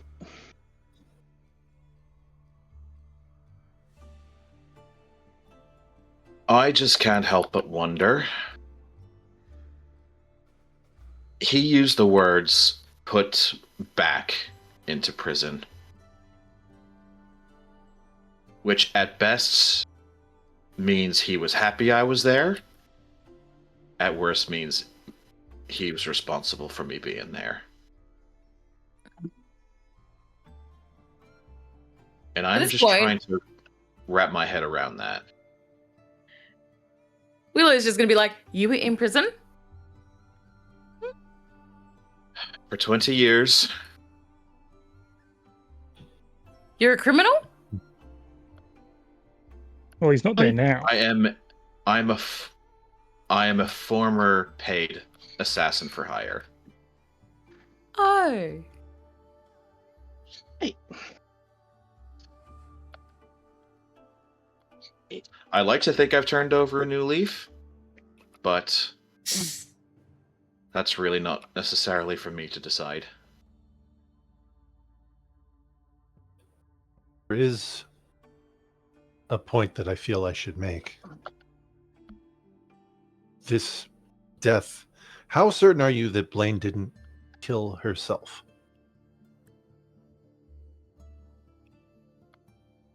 I mean, this letter says they prefer you to be sent back to prison, and you do have a record as a assassin for hire. This very much looks like someone's trying to set you up to look like you killed Blaine. So what, you think she was this mysterious carrion shade and just wrote that letter to find on her person? No, I think the carrion shade probably knew you'd find Blaine first. But now the council is looking into the death, and you have a record.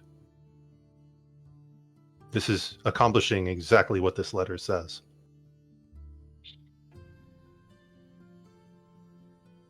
Right, but then why would they incriminate the? That seems really. This makes my brain hurt. I'm not saying whoever killed Blaine had the same goal in mind, but I'm saying they may have accidentally. If Lane did not kill herself, then the carrion shade didn't have the same goals. But if she did, this letter may be why she sacrificed herself, if she killed herself. To frame you. Is she the kind of person to do that? No. Blaine had an incredibly strong survival instinct. She would say or do anything to keep herself alive. I don't believe for a second that she would have offed herself. Okay. Carr goes back into a deep, thoughtful look, trying to understand what's going on here. And believe me, my reputation precedes me. I've already spoken to 2 authority figures since we found her body. If they thought it was me, I would already be behind bars again. They might lack evidence right now. They might be looking for evidence to either exonerate or find you guilty. It still doesn't answer the. We were with Tavian, like we were in his place, like where he like had all his stuff and things, and this wasn't that long ago. In terms of like trying to help him, then this doesn't feel like the same person we were to basically threw open their doors and let us like poke through their library and helped me get something made and helped others of us get stuff made and found. Look, I don't know why he wants me back in prison, Sasha. I don't know. I don't know why he didn't try to retain me when we were, in his company. I don't understand any of this. I mean, you and I both have had several dealings with him over the years. He's always going to do what's best for business. You know that. So, Right, but if this letter is not a forgery, I was I'm going such to a guess big it's part worth of it. why his business was so successful. Do you know how many people I put in the ground just to keep him solvent? What's a forgery? Carr just kind of puts a hand to his head. It means that the letter isn't real. Either the letter is real or it's a forgery, a fake. Is there any way we can tell if it's a fake or not? Oh, I mean... Do people do that? Oh, yeah. People do that. All I can say is... Do it a lot. The handwriting does look like Tavian's. And it does speak like Tavian does speak. That signature is unmistakable, so... If it's a forgery, it's a damn good one. Somebody really took the time to understand how he speaks, how he communicates, and how he signs that accursed letter T.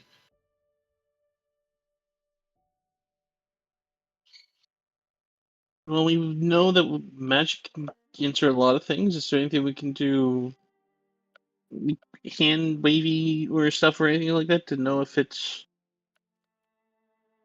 Is it like conjure up ghostly images and say like, hey, this is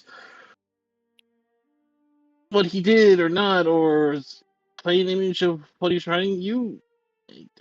I mean, I'm not that familiar with magic, but I mean, this is just common paper and common ink. I don't know. He walks over to where Saja is sitting and just puts a hand on his shoulder. I admire so much just how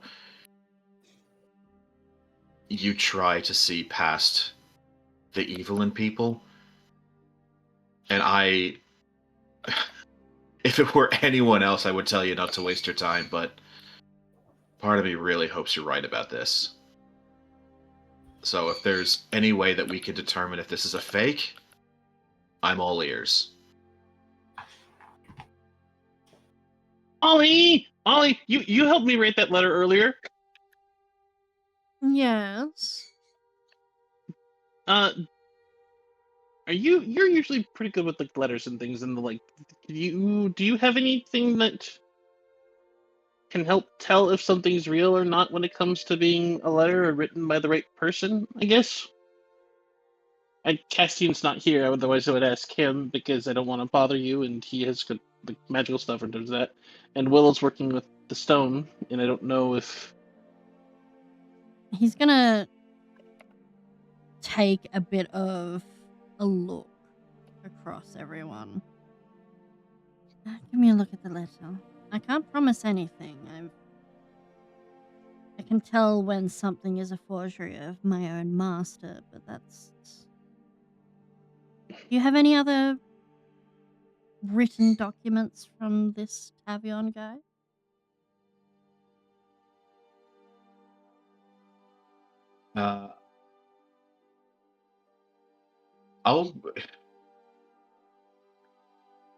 I've got like my bag of stuff upstairs. I'm gonna go run up there and just I'll roll investigation for this just to see if I kept any communications from him over my time behind bars or beforehand. Yeah.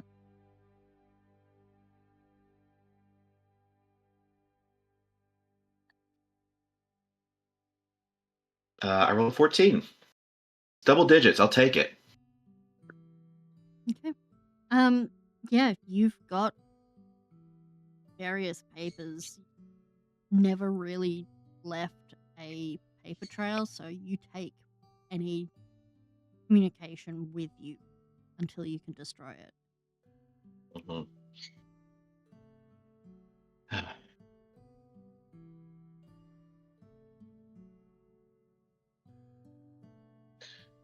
This is he hands over a piece of paper to Ollie. It's very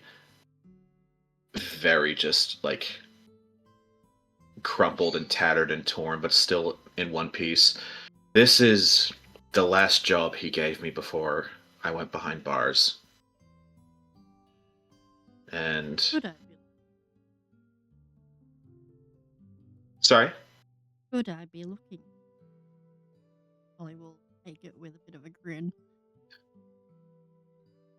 Well, needless to say, this job was part of the reason I went behind bars, so I think I've already served my time. I can't be charged a second time for it. He's going to flip it open, read through it, and you watch as his eyes sort of widen a little bit, and you see the two little antennae on his head sort of flick in interest. And he looks at you, looks at the paper, looks at you. Well, you really were a naughty boy, weren't you? I know. He gets down, you can see he's comparing the note with the other. Well, there's none of the usual markers of forgery. All of the letters are correct in their flow. Even the I's are dotted the same.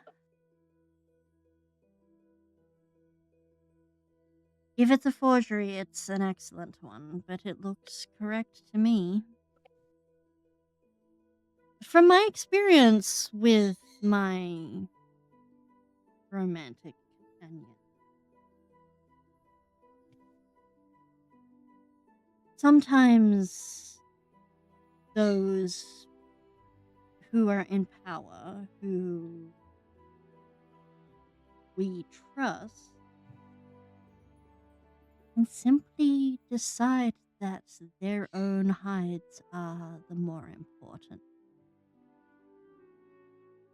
If someone can string you along and be kind to you and keep you on the leash, so to speak, it makes it easier for them to discard you when they need you and then bring you back when they need you back. Because they were good to you.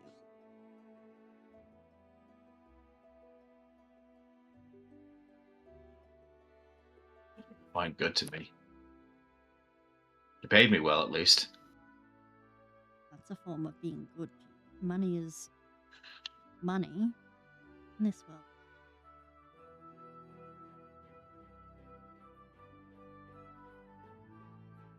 But sometimes massages take. Sometimes our friends aren't always our friends.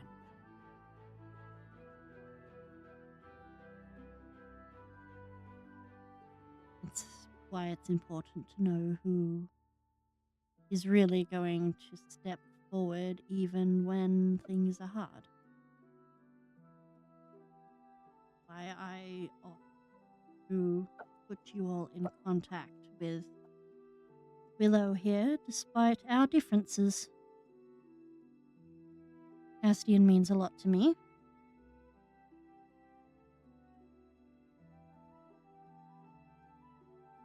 If it had been anyone else, I would have refused.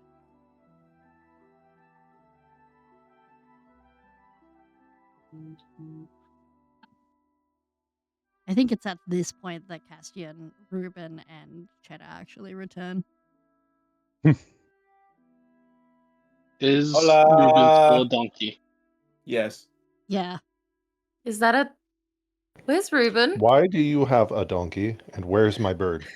Ruben The is an donkey ass right now. the donkey proceeds to walk straight over the car, and like you hear Ruben sounds coming from the donkey as the donkey begins to nuzzle car. Looks at Castian. What did you do? He is not really an ass. He just looks like an ass. I can see that. What happened? Ask the dog. Willow's gonna go over to Cheddar.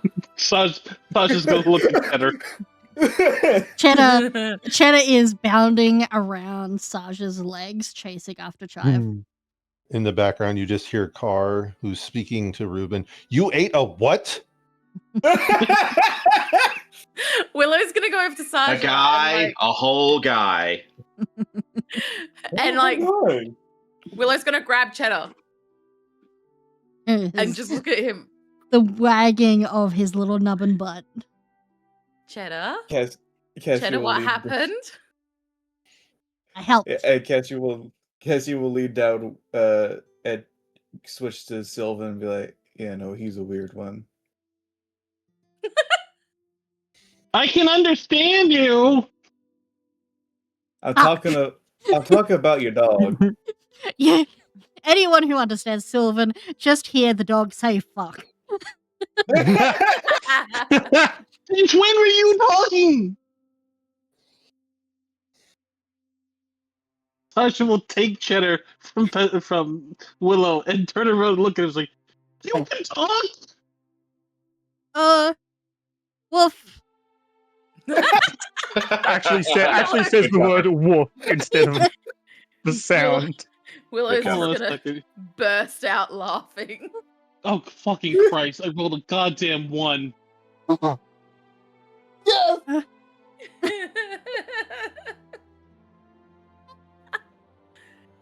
Somebody tell me how long my mount is going to be an ass. I must be hearing things, and Sasha will put down Cheddar. It's like, Illusory magic like that won't last for long. Maybe it'll be done by the end of the day. Willow's gonna grab Cheddar again and ask him directly, how long is that lasting?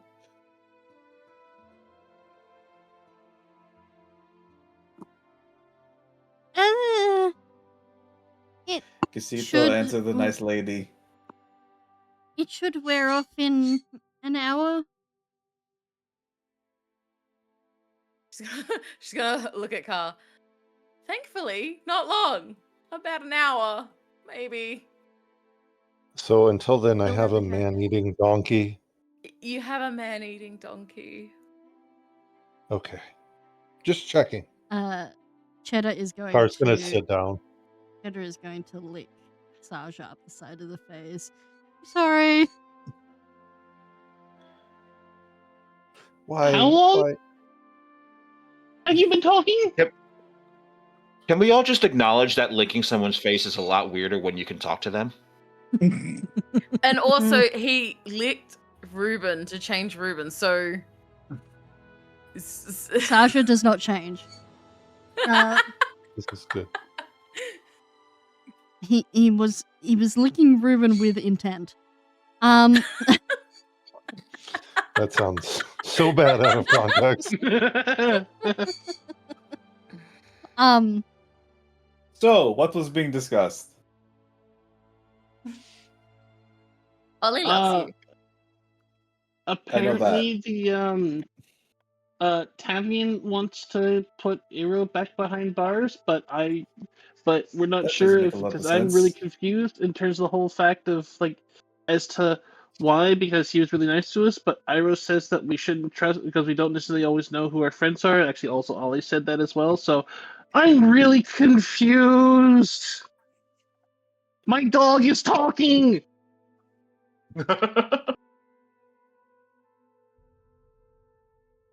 Tasha will like kneel down and just like hold Cheddar's face in his hands, like, have you always been able to talk? I mean, he's been talking for a while. I've had conversations with him.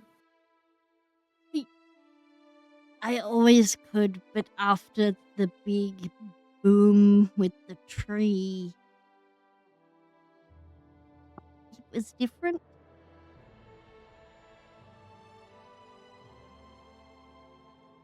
That's fair. You That's the end of that discussion. I didn't want to not be your dog. Hmm. Aww. Oh. Car's just staring at his donkey because he understands including why his bird is a donkey. you'll always be my dog, Tanner. You're a good dog. There is the excited yip of a corgi and the licking. And then you hear, good, so I don't have to hide them anymore. And you watch as these What? two little dragonfly-esque wings appear on his back. Not big enough He for him to flies fly. now? They're not big He enough for flies him now. He does not fly. They're not big enough for him to fly, but they They're appear on cosmetic. his back. He has two little dragonflies. You know, that's So- not even the weirdest thing I've seen today. I'm not asking. So he's Heimlich from A Bug's Life when he turns into a butterfly? Kind of, yeah. I'm finished! Finally, I'm a beautiful butterfly! Oh my god. So They suit you. Castian, Yes. why is Reuben a donkey? We had to sneak back into the city after he snacked. After you asked him to snack. Yes, I will now know to word my commands better. Command your words better? Butterfly. Yes. Word my commands better. Well, at least the stray cats in the area don't have to worry for a while. Poor Reuben. He only looks like a donkey. He's not actually a donkey. It's an illusion. Okay, And you but see, Cassie just like puts his hand through the donkey's head like an illusion. It's just like, yeah, see? can you imagine the donkey eating the way Reuben does? That's going to Yeah, be no. horrifying. No food for the next hour. You watch as Reuben like yawns, and where Yawn. you see the donkey mouth would end, it continues opening and opening and opening. We're far too far for a donkey. Willow's Car gonna reaches in grimace. and pulls out a femur from his teeth. Willow's gonna grimace. Mm-mm. No, thank Who you. wants a I'm femur? not the one. I'm not the one who put the spell on him. That you asked the dog. Throws the femur at Castian's head. Plunk. You know I can't feel pain, right? I'm just imagining that I it just like threw it. plunks his casting and we just hear this like pong, like the ringing of a bell because it's empty.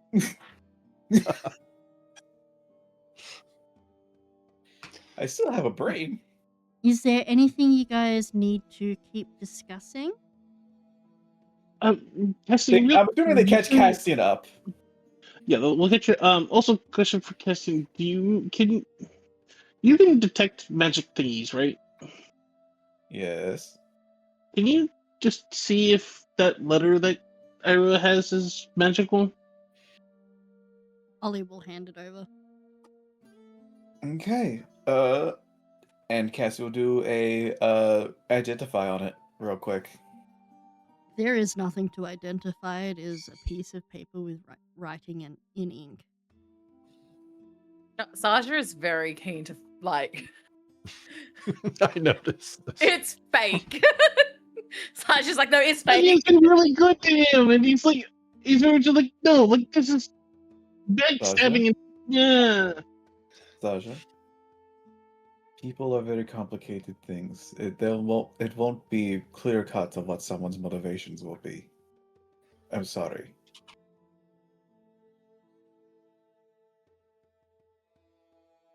I still feel like the whole point is just to this whole sticking setup has been multiple times over and over for us to just to get Iroh or the rest of us killed in some way, shape, or form, and I don't like it. I'm not. There's too many things. Yes. What about Kamas? Yes. We'll have to look for him too.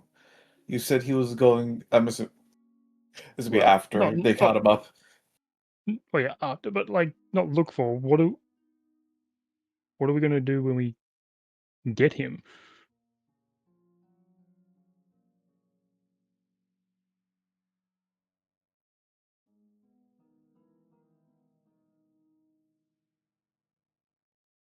I think we can interrogate him if we can get him in alive.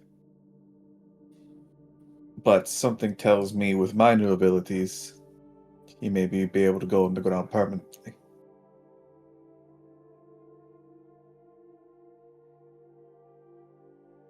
Going to her.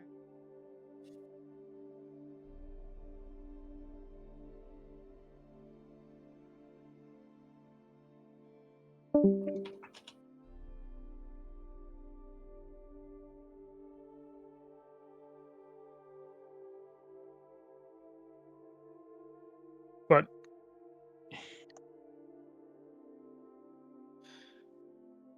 if we don't, if Shaja, if you have issues with how often we're killing people,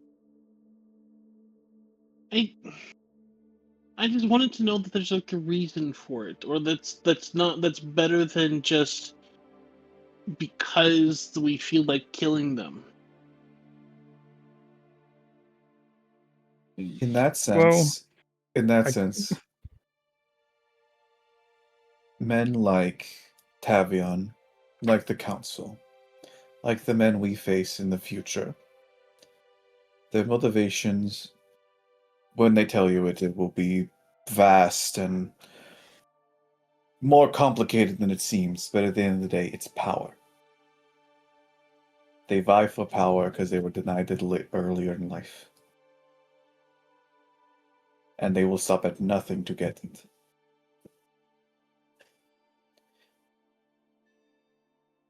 They want all the power without the responsibility. And it's up to people like us to take up the responsibility aspect and put those who wish for grand power in their place. Does that make sense? Yes, but that's asking then for us to know and to fully know that we're the ones in the right. And is that always the case? No. As it certainly seems like we're not a good chunk of the time. No. We will never be 100% certain if we're in the right. But, Saja, you have a very good heart. You're a good person, if there ever was one. So I'm certain if we, and with our mix of expertise, Karn and his connections to the underworld, Setsa and her expertise in the wilds, Aero and his specific worldview. And now we have Willow.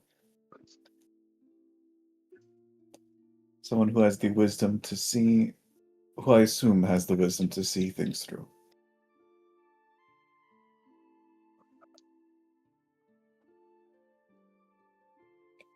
It doesn't guarantee much, but it does help.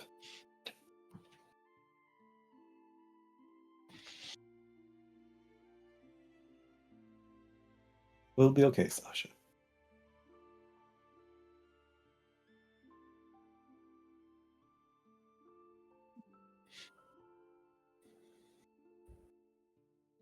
just go get this meeting taken care of. Hopefully, there's less things then to think about then, and maybe then at that point in time, my brain will actually stop hurting. I think that's unlikely. Is it always this hard? To think or to feel? To think. I usually go by feel.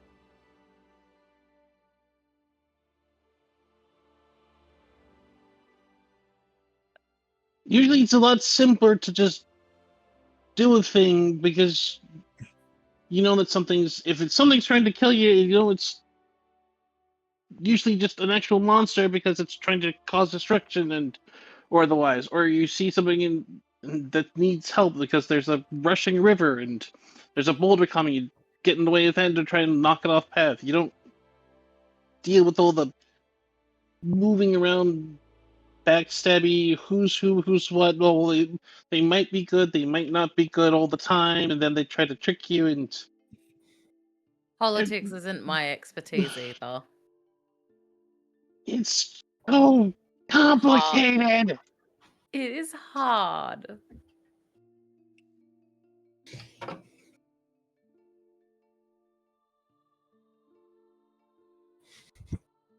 I just want to be able to trust people, and I feel like I can't.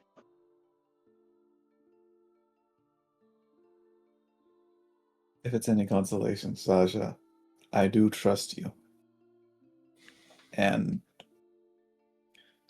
I'm very sorry if I hurt your trust in the past. So I hope you can trust me.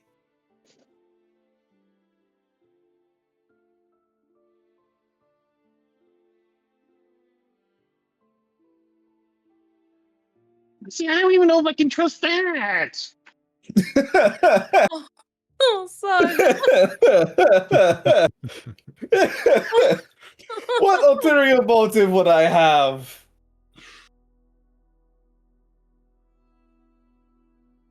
Fighting hellions because they're bad guys because they did wrong things to you, and you know that they're not exactly all like the ones we actually got rid of are not fully there, and the fact that like you want to make sure that they're dead and because they hurt you and your friends, and well, how best to help me help you than to say that you trust me. And Sasha, that line of reasoning you're saying just proves the fact that I won't betray you for various reasons. no, but it means that you won't take advantage of me.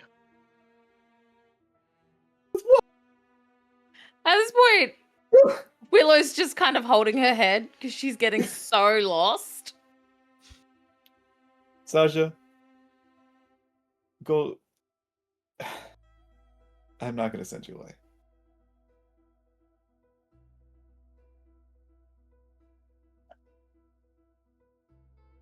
Sasha will walk over to the wall and just like thunk, thunk, thunk. I'm starting to feel bad for Sasha. I guess you will just waltz up next to her and be like, I'm sorry you caught in the middle of this so soon.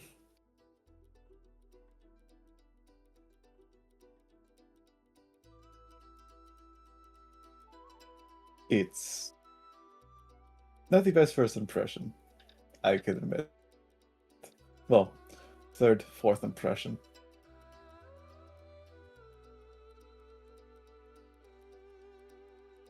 Well, at least we didn't let her get eaten by a giant dragon plant. Who's getting eaten by a dragon plant? That was Sasha. And Caldwin, he smells like food to them. Or Castian. Wow. They nibbled on me more. I'm sure you tasted good. I think. So forward.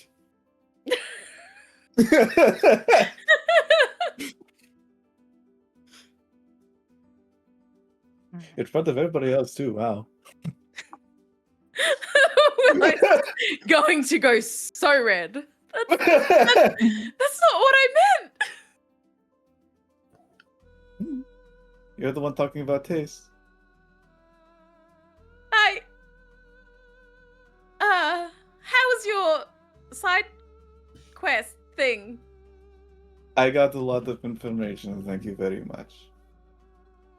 And I have information that can help us with our meeting. Once Aero is back from the toilet, well, I think we can start to get ready and head out. It's been stuck a while. Maybe someone should go check on him. Not it. I don't know. Hey! Yay! I think we're okay now. Yeah, Yay! you didn't have your stuff set to that mesh thing, and it was trying to connect to Lex's study, which is probably why it went black. Huh. So I've set you dedicated to the one in the garage now. Thank you. I checked that and it said it was trying to connect to the one in the garage. So I don't know because I set why it all to of a that. sudden. Yeah, I've made Meeting it so it's dedicated that. Weird. No, I definitely had it set to the one in the garage. I don't know if like the settings just changed or something. It unlocks it sometimes when the mesh system updates. Yeah. Okay. Updates. After all this, I am also going to come and fix your update all your drivers and stuff because that's also potentially an issue considering there's Do you been still 5 recent Wi-Fi updates. do you still have a driver easy access? Potentially, I'll have a look. Anyway, okay. Yay. Aero's back from the It's- toilet. It's only game. So, was there anything else you guys needed to discuss? Mm-mm. Think so? By the end of Well, one final thing with Cassie saying he has evidence, has like things for his meeting. He will just say, "I have evidence that the old Soleil Council were planning an invasion on Raven's Bridge to annex it and to take over the other side of the continent. This will be a major playing card when it comes to our pseudo trial."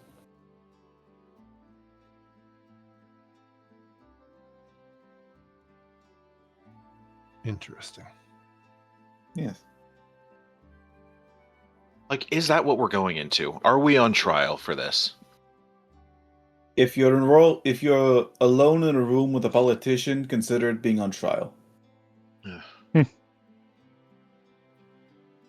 I mean, at the very minimum, we're going to basically a Senate hearing.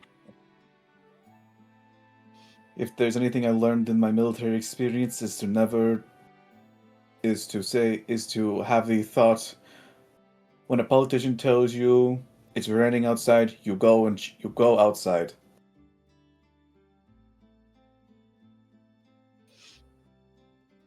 How does that make any sense? Trust but verify.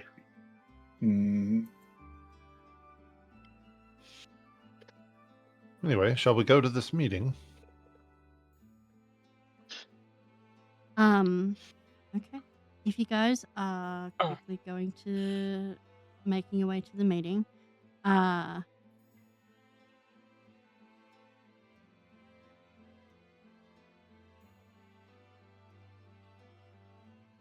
Ollie is going to very quickly pull aside. Can everyone quickly mute up for a moment? Are? Yeah. Mute or deafen? Mute or deafen? Deafen, please. Wait, who all is supposed to deafen? Everyone but you. Oh, Oh, okay. Karen is sneaky shit. Well, I don't know what's going on. Ollie pulls you aside and passes the note. should I be telling them about the little bit of ink under your claw there?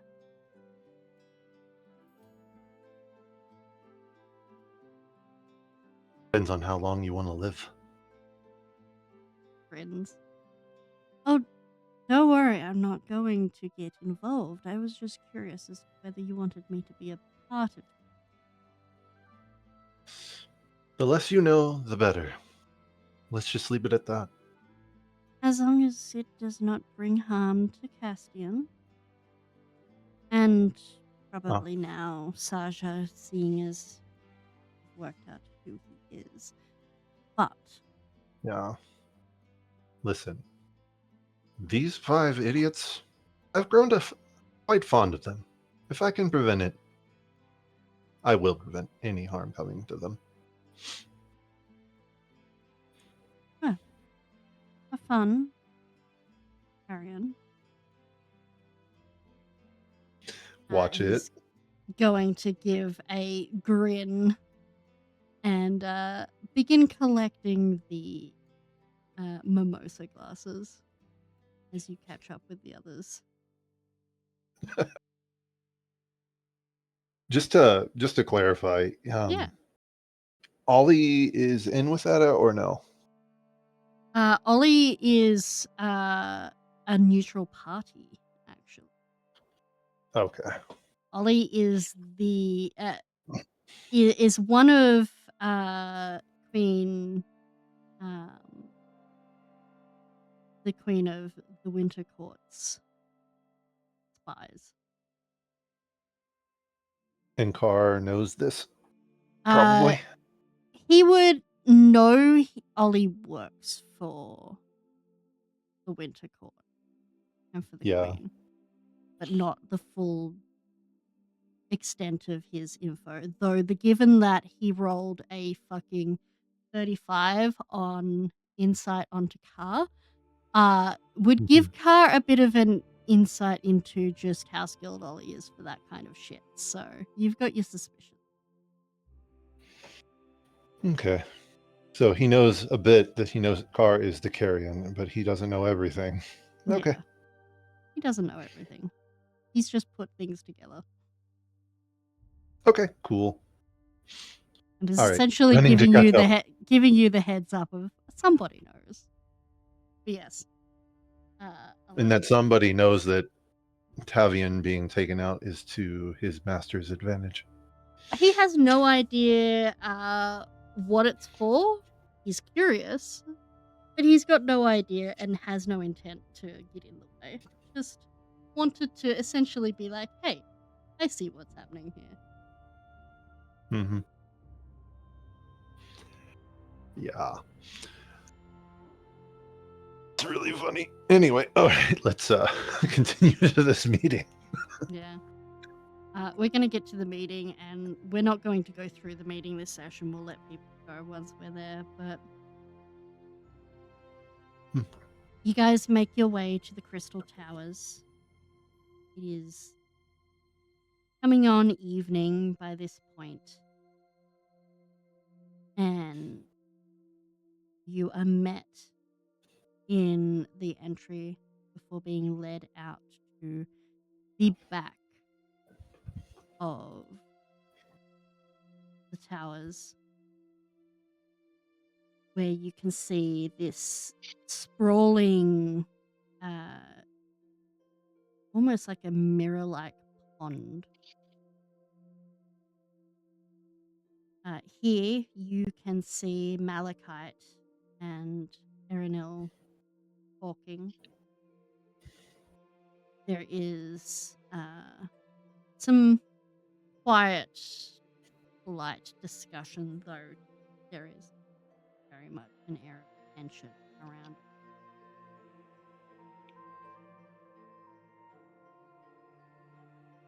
it. And as you all approach, Erinil and Malachite turn to greet you. Thank you for coming. I have been informed that you were all involved in some other matters today as well.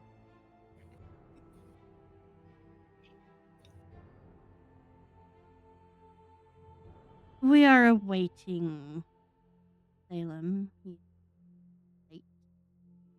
So I suspect, given that this is some of the first long distance teleportations of this era, now that magic has returned, hiccups are to be.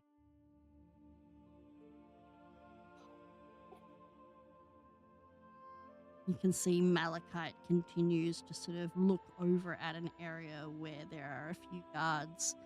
And you can see that they have a look over.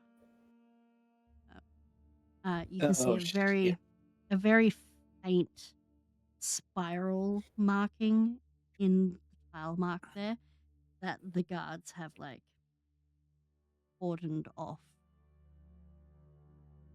And those of you who are magically inclined would be able to sense the small sparkings of magic as this spiral begins to light up. As it does so, you all eventually hear the crackling and feel the almost static sensation of teleportation magic activate as the spiral becomes almost like a shell-type pattern. And then in the center, you watch as a flash of magic occurs, and stepping out of it is a 5'6" Tasmanian devil beast folk, dressed in sort of reasonably fine clothing, and a young man, human, who stands at just shy of 6 foot, lanky, messy hair, sort of looking a little nauseous after the teleportation, carrying a stack of paperwork and books. And Erinel steps forward. Salem was not aware that you were bringing our treasurer with you. Well, I needed somebody to bring the books, didn't I? Hello, everyone. Pleasure to meet you. You may know me as Salem. And that is where we will leave this session. You guys are about to have your meeting. Which means trial. Oh boy. The fact that my microphone did not pick up my gasp of amazement when you said Tasmanian Devil Beast Folk is a criminal offense. Yeah, Salem, I love Salem. I've had him in this world for quite a while. He's one of my favorite. I'm just happy he's still alive. Salem is the name of my parents' cat as well.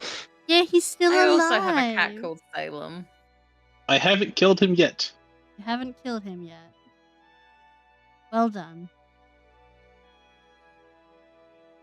Salem and Maeve get along perfectly well. Yeah, but just her actions may have unfortunately just severely limited his lifespan.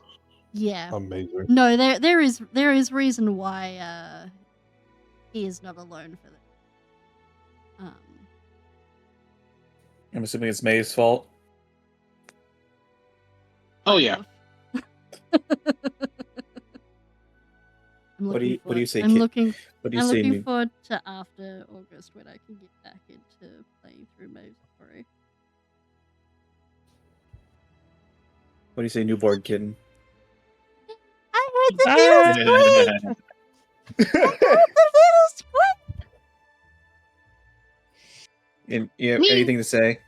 What is your opinion on the current geopolitical conflict that's about to brew in this campaign? Hold on, waiting for comment. I am hearing little tiny squeaks. The tiny little squeaks are so cute. I love how, in Seth's point of view, there is no political conflict. There's a political conflict. No one's I have actually someone to hunt down. Yeah, no one's actually killing each other right now. There's no political conflict. There is no Yes. war in Ba Sing Se. You guys, so next session we will start off with the meeting, and then you guys are going to have you guys will have a couple more days in the city, but you're going to have to decide on which way you are taking and where you're going. Because I'm assuming you guys are wanting to go to Ravensbridge. Yes, it sounds like there's a lot of Card people. definitely wants to go there. I love how Also, it, just you assume we want to go there when you were narratively telling the story to go there. There are Yes. well, Yeah. you've also got things happening in Saja's home, and you've also got things happening in Shetra, and you've also got things happening in the Feywild. So you've got multiple locations. Also, Primarily maybe I want to Ravensbridge. go to Salvation and kill Tavion.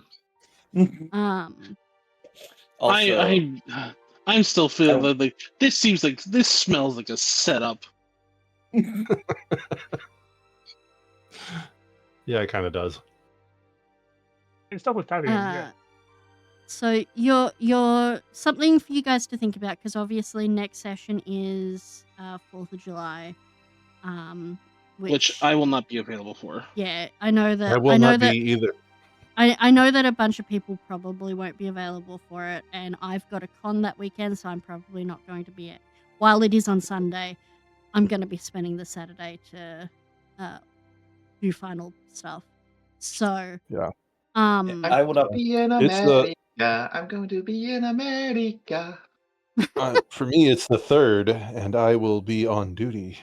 It is my last duty day at this unit. Okay. And then our next session, I'll be in Boston.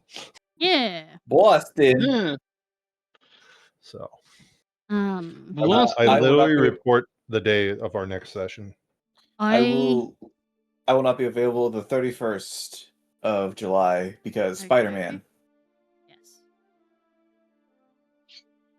That is fair. I love y'all, but I love watching comic book movies with my siblings. That is absolutely fair. Okay, so this bears a question, because then if we miss the 3rd and 4th, that means we have just the 17th.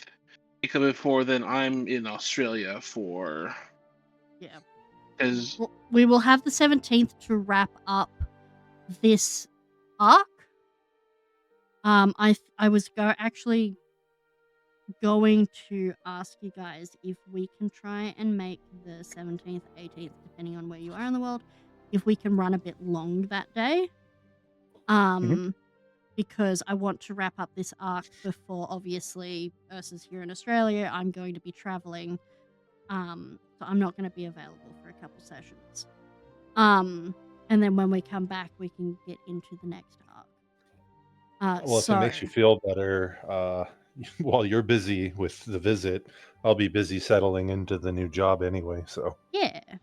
I think it works for us to just all kind of like just take August off. Yeah. yeah. So I would be okay like for a longer session on the 17th, 18th. That's fine for me. Yeah, I would like the 17th, 18th to be a longer session if possible. I think I can make that work, especially if I can sell it, because the wife and kids are going to be in Boston with me for a little bit. And then during that time, Cal won't be available on the 31st, but if other people will be available, we can do the last little wrap-ups of stuff, anything that doesn't get finished. That'll be the 31st to the 1st. And then, August, we can take a little break while Ursa's visiting, Takuma is settling in, etc., etc. And we can get back to it on basically in September. The 11th of September. Yeah. Yeah. That works fine for me. Yeah. Yeah, that all plays. Okay. Cool. Then, wait. I will make sure to put that in the chat thing. I will be having discussions with a few people between now and next session, because we'll have about a month between the two. I will have be writing up a bunch of the info for UCal. Yeah. Dakuma, you and I need to have a talk about where you're going with your pathway, because you're not necessarily going the same route as some of the others as far as transformations and stuff go.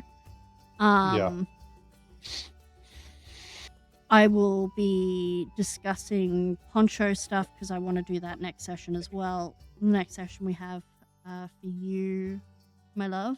Yeah, as we'll well talk as about, mask mask. stuff. Because we didn't get to the mask stuff this session, so that will be happening next session. If there, I will also be reaching out to the other three of you, so Drew, Pastel, and Cyrix, because I have a few things to discuss regarding what is coming up in the next part that I will need to discuss with you guys.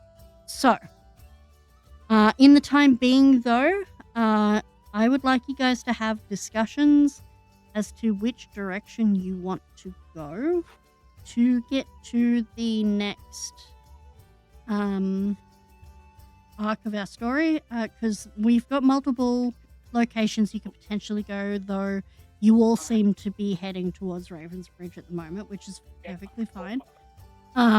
If you are going to Ravensbridge, there are 3 ways you can get there. You can take the airship, which is faster, but it means that you can't really stop off anywhere. You can take the south path, which you've now heard has got more of the sort of spell zombies wandering around, and there's been more attacks there. Or you could go the north route and stop off at Saja's home on the way. So, if you are going elsewhere, if you're going to Shetra, that would require teleportation or airship. If you are going to the Feywild, you can actually get into the Feywild straight from Belethria here. You have a miracle right in front of you guys at the moment. Though keeping in mind that it is not quite time for the winter solstice, so you will have to return. How much time do we have until the winter solstice? You guys have about 2 months in game. Okay. How long does it take to travel? I gotta go. So Yeah. Okay. Good night, Isabel. Bye. Good night. I'll put all this in text. So sounds good. All right, night, guys. Night. Good night. Bye.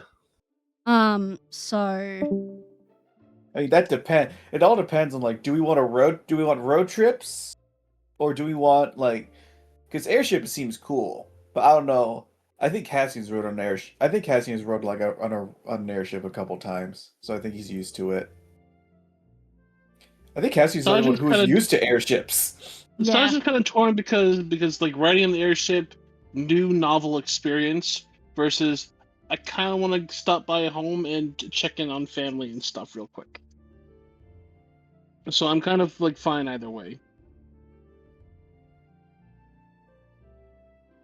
How long does it take to travel to Ravensbridge on foot? With you guys, especially if you guys do get horses while you're here in the city, it would take you guys about sort of 2-3 weeks, in game. And if we stopped off at Saja's, then that would be a bit longer. If you stopped off at Saja, I'd say if you stopped off at Saja, it'll be about 3 weeks. If you don't go through Saja, it'd be about 2. And then we would have about a month of stuff in like Ravensbridge before we would need to go and prep for before the winter solstice. Yeah. Mm-hmm. Airship would be about 2 days flight. That's if we're efficient. This party is anything but efficient. Well, if you're on the airship, you don't really have a choice. Essentially, I guess it really comes down to, do you want more sessions of downtime? Because there's not really going to be too much you can do on the airship. Or do you want the chance for more combat while you're traveling on the roads. There's pros and cons to both. More downtime means that rather than just doing it in short rests, Willow could do more research on the stone. However, saying that if you guys decided instead of getting all horses, you got a carriage, Willow could be doing that research while someone's driving the carriage. So, yeah, there's pros and cons to both. Stop it being on the road means you've got more chance of exploring things, interacting with people and things, and seeing different things. Plus, you get to see Saj's family. Going airship means you're on a fucking airship. You get to meet the weird people that are also flying to Banlada. Potential sky combat maybe, and yeah. Yeah, watch us like run into a Thunderbird or a dragon, just like, hey, buddies! Yeah, So- I unfortunately have to go. Yeah. Yeah, feel better about. I hope you're migraine. I'll be, like I said, I'll be putting all this in text, so and you guys can discuss it over the next couple weeks. Yeah. Okay. Bye. Bye. Yeah. Yeah. There's a lot Yeah. happening, a lot coming up. Yeah, there's definitely some thoughts to have. Alright, I'm gonna pop off as well. Gotta go finish up my dinner. Yeah.